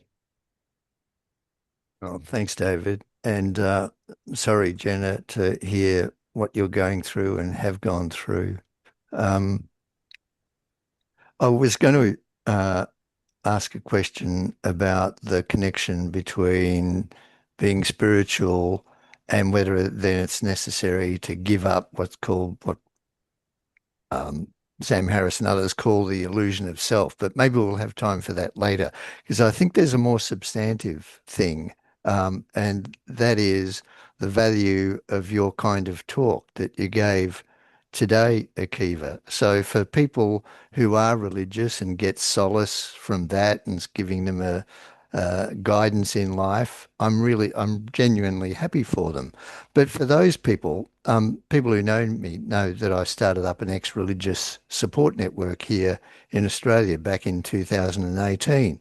And these are people who they weren't convinced that their religion wasn't right. They just came to that view after talking and thinking and reading. And some of those people go through a real, well, literally a real crisis in their life because God was the guide for their life. It's a bit like being on a yacht and the divine winds are blowing through your sails and guiding your life, guiding your yacht. And then with the loss of their religion, it's like your sails get all shredded and you're now directionless. Your yacht is not going anywhere, or it's drifting this way and drifting that way. And quite a few people go through a huge amount of angst, depression, nihilism, and they literally have to reconstruct their worldview. They have to reconstruct their life. And this is where, what Akiva was talking about today, a non-religious alternative to leading a spiritual life, having meaning and purpose in your life. This is why it's so incredibly important, not for the people who are currently religious, although some of those people will lose their religion. And this is an offering for, hey, if you've lost your religion or have never been religious, your life, you can lead a spiritual life. You can lead a life of meaning and purpose. And, Dan Barker's book is really excellent. So it's talks like this. Dan Barker's book, Chris Johnson has another book, 100 Atheists Speak on finding joy and meaning in a life without God. So hearing those stories is so incredibly important for those people who have lost their religion or were never religious. So thank you, Akiva, for providing a really valuable service, I think. Thank you so much, Les. Yeah, no, points really well made. I guess I personally would identify as someone who has transitioned with at least the culture. Steven Pinker, for example, he's hardly the only one, but there's plenty of people like myself who identify as cultural Jews. In the case of, ethnicity, if you like, nationality, whatever on earth my complex identity entails, I've just sort of set aside some of the more overtly, or almost all of the overtly religious aspects of it. But for people who partly because of, high control religions. Les didn't mention now, but, that's part of the people leaving, religions where they demand a heck of a lot and they want complete allegiance. There's no kind of sidling away from some practice if you're in and expected to perform at a particular level. So yeah, I'm hugely gratified. I'll say a quick thank you to David in class, so I don't get the chance in half an hour whenever we wrap up. But I think a forum like this and the range of human experience that you all bring to the conversation or to listening, whichever you're doing, is just amazing. And I mean, things seem to have been going crazy in the chat, and I'm often quite involved in chat when I'm not talking, but one literally couldn't possibly read all those messages as well as trying to present and discuss. But I mean, I think this following, this level of interest, this level of thoughtful discussion just speaks to exactly what Les said, which is there's a need, less so for those who are religious, except perhaps for understanding other people and, the spiritual journey, which we're on. I'm on a spiritual journey. But for those who've left the religion or never had one, there's a potential void there. They call it a God-shaped hole for those who used to have God in their life. I like the metaphor of the image of the sail. The sails are now still, basically, because God's not blowing the wind on your yacht. There's another book. I mean, there'll have to be another talk. There's always another talk by Les, myself, all other people. But there's a book here that's Australian based. It's called Hugh Mackay, Beyond Belief. So he's an excellent social researcher. How we find meaning with or without religion. Very, very nicely put, because he's not saying anything about finding meaning with religion. That's absolutely fine. But he describes at length, as I think has been done in every country in the Western world, probably beyond, which is basically the spiritual but not religious. And so those terms, I think, are a really big deal. They give people permission and they give them tools. We were discussing that earlier, a few of us. There's fantastic tools that have been developed as part of the culture of religion and in parts of national culture in, the Middle East, Asia, Africa, the Americas, wherever. And if one's involved in the religion, great. But if one isn't, those tools, there's a lot of science in what religion did. There may be divine revelation in what religion did as well. I get it. But depending on your own personal views on those things. Thank you, Les, for waiting so patiently to speak just before dinner time here. Stephen, go ahead. Akiva, I did notice you sort of deferred to that, common question in religion. They, had all these particular, well, not just particular, but universal concepts of good and evil. They claimed that they're all-powerful, universal God created universal values, which is actually quite logical from that particular point of view. If you're going to have a universal set of values, you've got a universal mind, it creates the universal set of values. So there's a certain logic with that one. But of course, if we decide that God's a superstition, then of course we have to decide that universal ideas of good and evil are equally superstitious. Now, of course, you can go to any community and they're going to have a set of values which work for that community. And those values might clash with those of another community. Swift made the point, of course, in some particular community, they might decide that opening the egg at the small end is good and doing anything else is evil. But that particular community will believe that sort of thing. So I would say that without the authority of some God, that you have little chance of promoting a universal set of good and evil. Of course, you'll always have the parochial good and evil. But, I was going to argue here, for example, I'll take the Euphoria dilemma and rephrase it. So is the good loved by the humanists because it is good, or is it good because it is loved by the humanists? Thank you.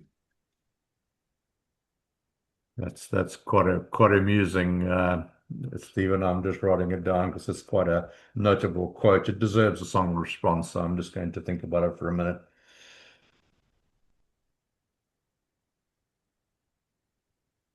Okay, so a quick response. This hasn't particularly been a talk about the shared foundations of universal morality. I believe there is such a thing, and I think I believe that, Stephen. You may disagree, but you've heard me speak on related topics before.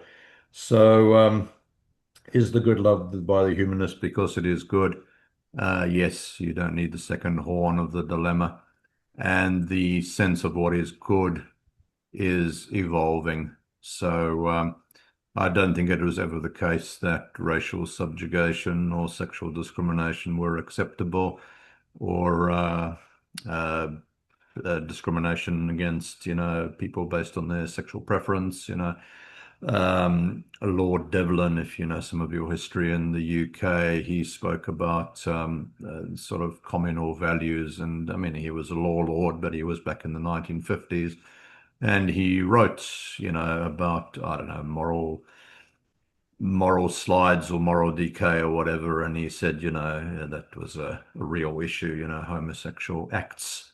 Probably he had men in mind. I don't think they were quite so up on actual human sexual practices to understand that women in a slightly different way might be performing, kind of engaged in sexual activity with other women. But be that as it may, so there is an evolving understanding. And there is, to quote a gentleman, if you go onto YouTube or TikTok, there's a gentleman called Jason Tonks. We'll have to invite him one Saturday afternoon, Liz. You might enjoy this. He is doing some, streaming basically on behalf of Humanist Australia. And so he just put up something which, is just reading from the Amsterdam Declaration, which I think Stephen, but for the benefit of others, is the the modern declaration of humanism. That's firstly been through various versions. I think the 1950s, 2002, and 2022, or something like that. So it's an evolving doctrine, and there is no ideology. There is no single doctrine. And just because Humanists International decide on something, or Humanists Australia, which I am a proud member of, if you ever receive an email from me from that particular account, it says at the bottom, I'm a proud member of Humanists Australia. There's contest. I mean, you can contest within a church or a synagogue or any other religious structure, but good luck contesting the very foundations of those belief systems. I've said to the CEO of Humanist Australia and others who are involved in leadership at Humanist Australia, where's fairness, where's justice, where's respect? Because Humanist Australia promote 9 values, but the argument will be that those other values, which I've just mentioned, can be derived from the core values, which are part of the statement. Then, not in a scriptural sense, but you can refer back to the Amsterdam Declaration and see what Humanist Australia, stand for. And in terms of any kind of political or social action, one can simply be an active member of the organization and say, well, look, not enough's being done on, justice for refugees.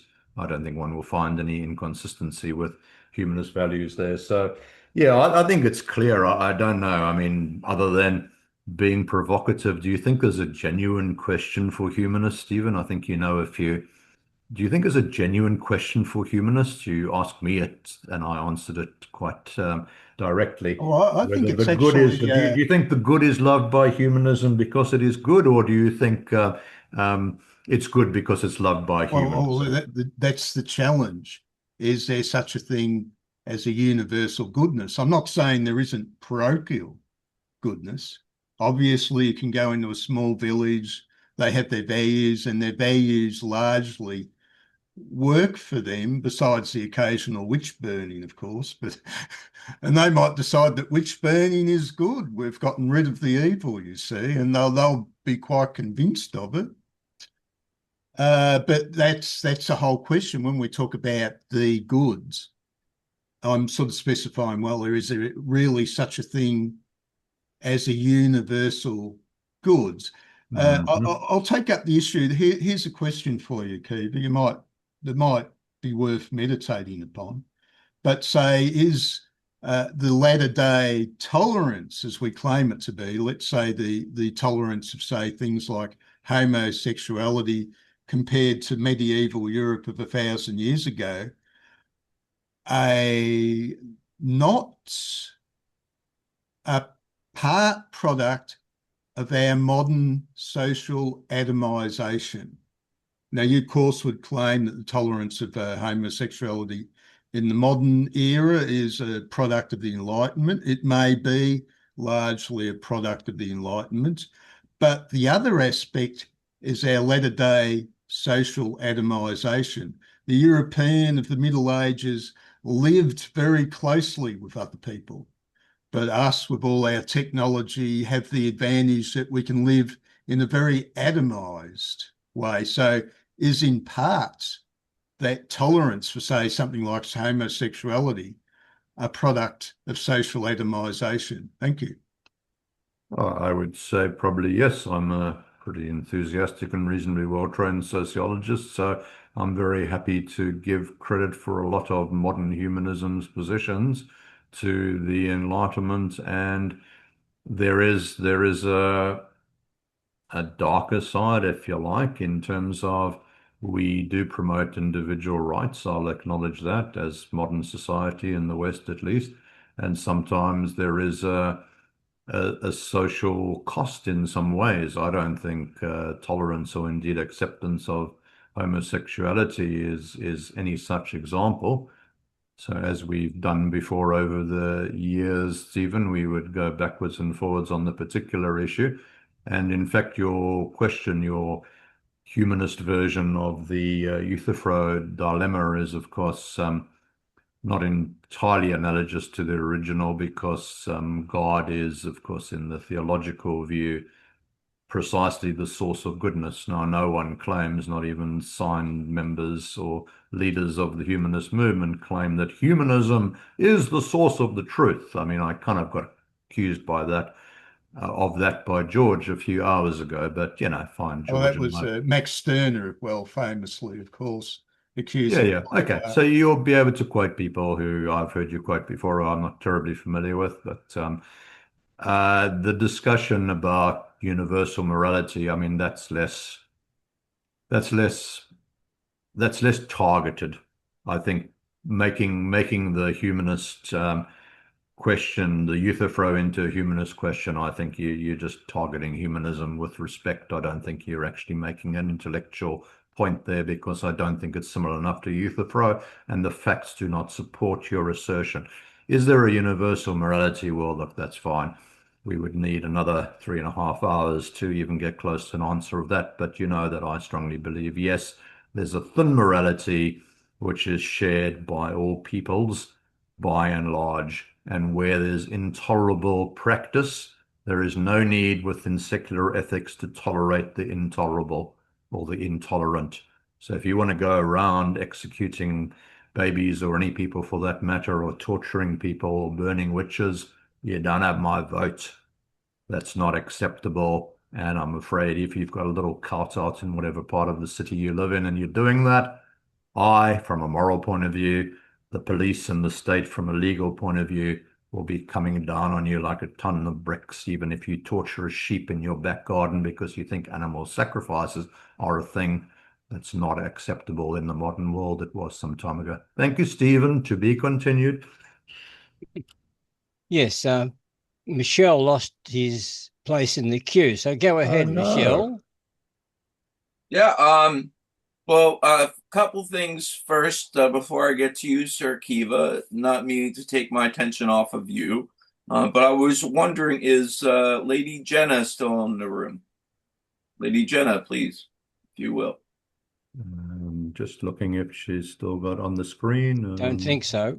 No, I don't see her on the screen, actually. That I was wanting to send my condolences about her mother. Yeah. That's terribly horrible. And when she was, she was talking about it, I was kind of feeling a lot of sympathy and empathy for her pain. because I lost a parent, my father, in 2000, and so I can sympathize. And now I'm grieving my ailing mother. So yeah. But anyway, thanks, Will, for giving me the link to this meeting. Sorry, Sir Akiva, for being late and missing your talk. I just got the meeting. I got the meeting link not too early on in.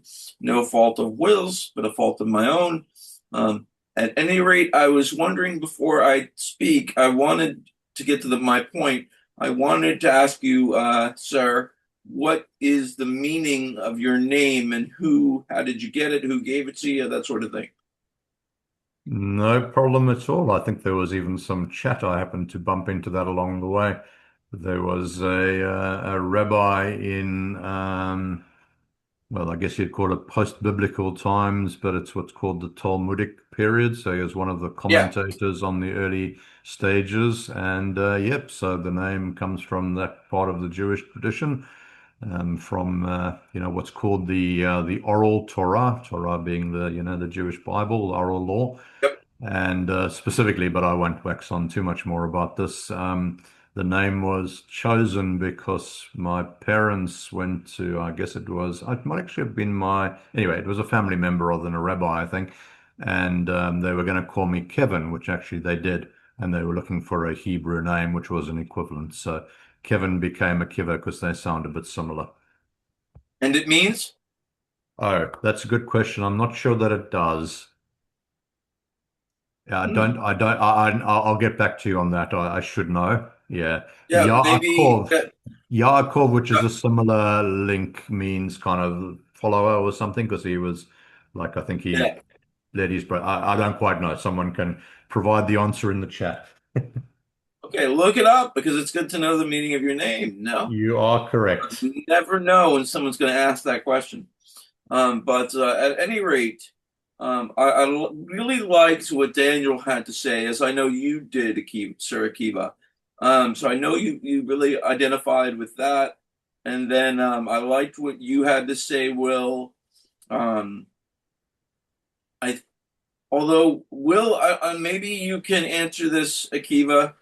Does it, and maybe anyone else in the group, it frustrates me when people say, and I don't mean to say that there's something wrong with it, because I understand where you're coming from, Will, that there's this higher power that is the universe or is something else that is a guiding force in all that we do and all that we say and all that we take part in. And whatever that thing is, from time to time, we have but note to take it all in, and it's hard to take all in, but like it makes us feel this awe and wonder. And then when we listen to music, certain kinds of music, as Hitchens pointed out, I mean, like, I'm not into really hard, heavy death metal. I mean, if that's your thing, okay. I mean, those guys read the lyrics. They know the lyrics to all those headbanger songs, and that moves them. It's got to, because they wouldn't go to the concerts if it didn't. But, like, that's not the kind of music that moves me. You know, I mean, what is it about a power ballad and an anthem like Princes of the Universe or Stairway to Heaven that really gets us going? And music can make us feel faith, hope, joy, love, peace, sorrow. What is it about music that can do that? What is it about art that can just take us to a place of utter serenity and peace? These are works of our imagination, yet they lie somewhere in imagination and reality, and the lines between both are blurred. And therein lay the higher power that we say we can't comprehend. But when we're trying to comprehend a higher power, we need only look at ourselves. Because as Kunta Kinte's father held up Kunta Kinte in Roots to the universe and the stars, he said, "Behold, Kunta Kinte, the universe, this cosmos, the stars."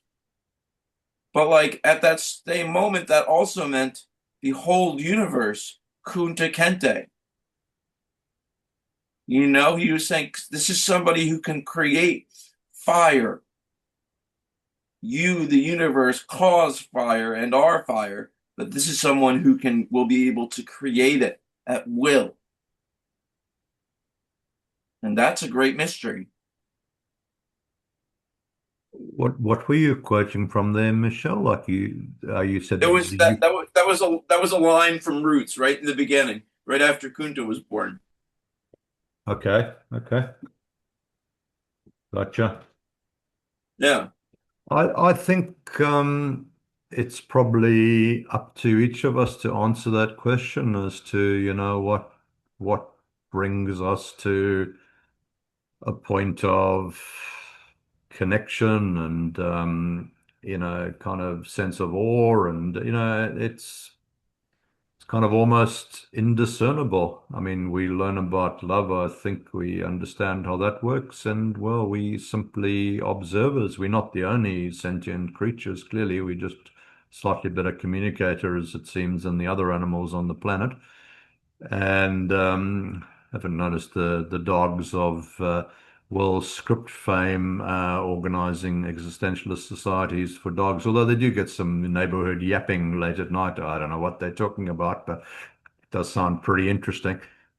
So yeah, we learn about the world just because we're conscious, and there is beauty in a leaf. As a little child crawling around in the backyard or whatever, you find beauty in nature. Then you see the trees and you understand more about, morphology or whatever, the structure of these things. Right. And music, yeah, you fall in love with whatever you fall in love with. My father, of blessed memory, as they say, he loved Louis Armstrong, and I still actually quite partial to, Go Down Moses and some of those gospel songs. They're just really beautiful. Never really brought up on the classics, so I'm less of a appreciator of the classics. So yeah, I think we just have a sense of the world. A dog likes its humans, right? I mean, I think you can analogize. I was going to mention what is it like to be a bat, but another conversation we can talk about Thomas Nagel, because that's a famous example from the mind's eye, and in fact, Sam Harris draws on the example. So there's something it's like to be a bat, and there's something it's like to be a human. And Michelle and Akiva and everybody else here, we've each got our own sense of what that something is. Yeah, but I'd like to challenge you. You did say not too long ago that you think that religion will go the way will become extinct. Didn't you? Was that you or somebody I else? actually didn't. I said that some of the militant atheists, so-called, like Hitchens and Dawkins, have made those sort of comments in writing and elsewhere. No, I don't. I don't think that's the case. I think religion meets a genuine human need. One, it may be true, not my personal view, and two, it's so much part of a thousand, if not tens of thousands of cultures, because there's thousands of religions out there, right? Some of them are just not as well known as the big ones. So no, I personally don't hold to that view, Michelle. Yeah. So what would you say if I said that religion is neat? And I'm not trying to give too much away from my talk next week. I'm about to do it, but religion is a necessary, and it might, as said by some, might be evil, but a necessary evil, because from religion can produce much good, and that good is like, for example, I'll give you this in the Cinderella example.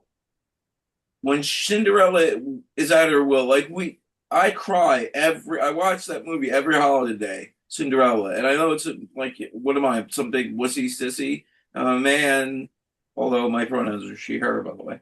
But anyway, so I'm a guy, and I'm watching Cinderella, and I cry every time when Cinderella's weeping at that stoop, at that little bench next to that fountain, and she's crying and weeping, and she's like, all hope is lost, all hope is lost, I can't go to the ball. And then her fairy godmother appears and is all like, you don't mean that, child. If you meant that, I couldn't be here. And then the fairy godmother grants her wish, and she gets to the ball, and everything works out in the end. And then, like, wishing on birthday cakes and wishing on shooting stars. If we were going to get rid of all religion, we'd have to do away with all wishing. And there's something hopeful in wishing. And wishing on a birthday cake, it's who's the wish granter? And we'd have to get word of the wish granter. Who's the wish granter that's granting all the wishes on the shooting stars and all the birthday cakes? No, no, I hear you, Michelle, and if it's a relevant part of your life and meaningful, then no problem at all. If the wishing on a birthday cake or, God bless or I wish you well needs to have, God behind the scenes, then fine. But, with family members who are unwell or something, I generally say I wish them all the best as opposed to I pray for you, because that wouldn't Yeah, be as genuine for me.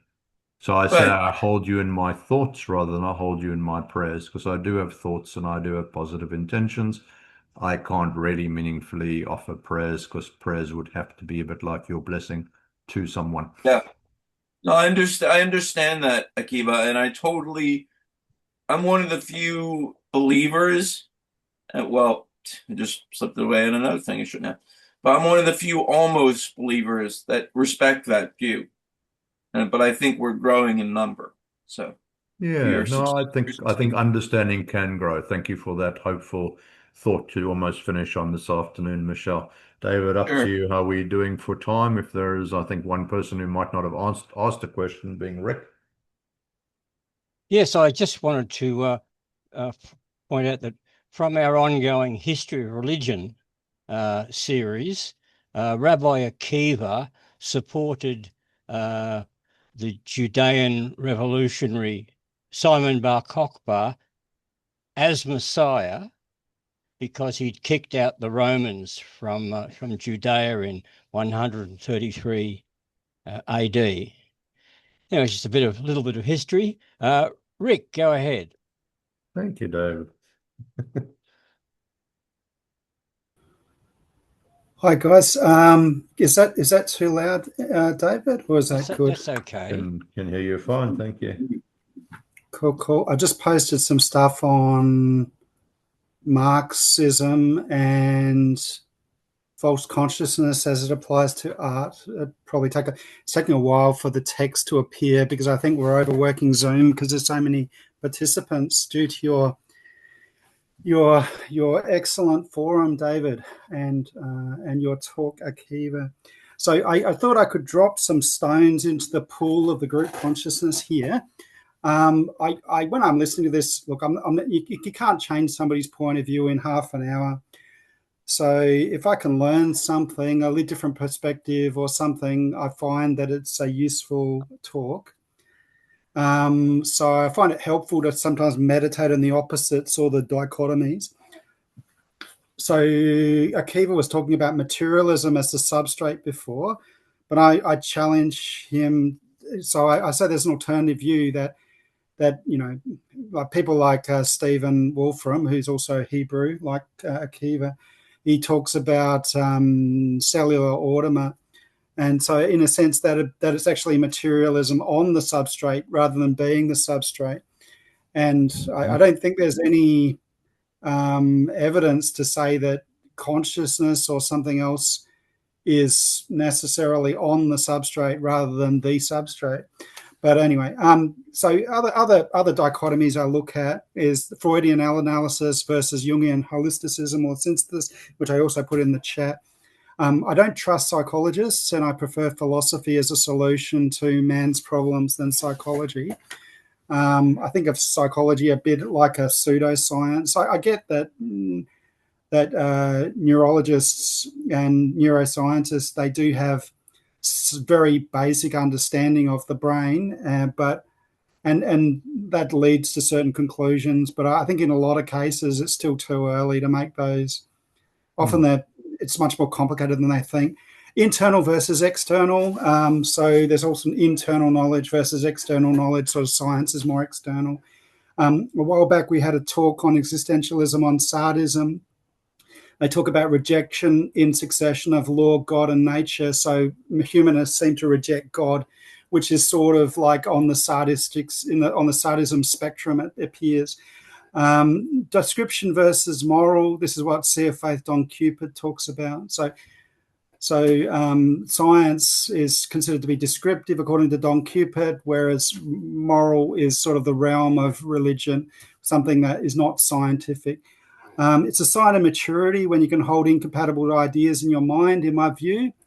Often people call for common good in order to win the debate for disingenuous reasons. So sometimes, a lot of the time, I hear people say, oh, well, what about coming to a common ground? But they're doing it for disingenuous reasons. And I'm very suspicious these days of people calling for the common ground or common agreement where they're just seeking to beat people into their particular view of the world. Sam Harris had a series of debates with Jordan Peterson about God, and Harris conceded many of Peterson's points. That's fairly recent. He had a debate on 5 continents about God and religion and stuff. So Sam actually conceded a lot of Jordan Peterson's points, which was quite interesting. It's a very good debate. They're both great thinkers in their own way, and I like the approach of both of them. Sometimes Jordan can lead people down the garden path a bit, which can be sometimes frustrating. But if you listen to the interview, the talks a few times, you can get often I try to get out all the juice, if you know what I mean. So like in a story or a book or in a debate, I'll often try to save that debate so that I can review it multiple times.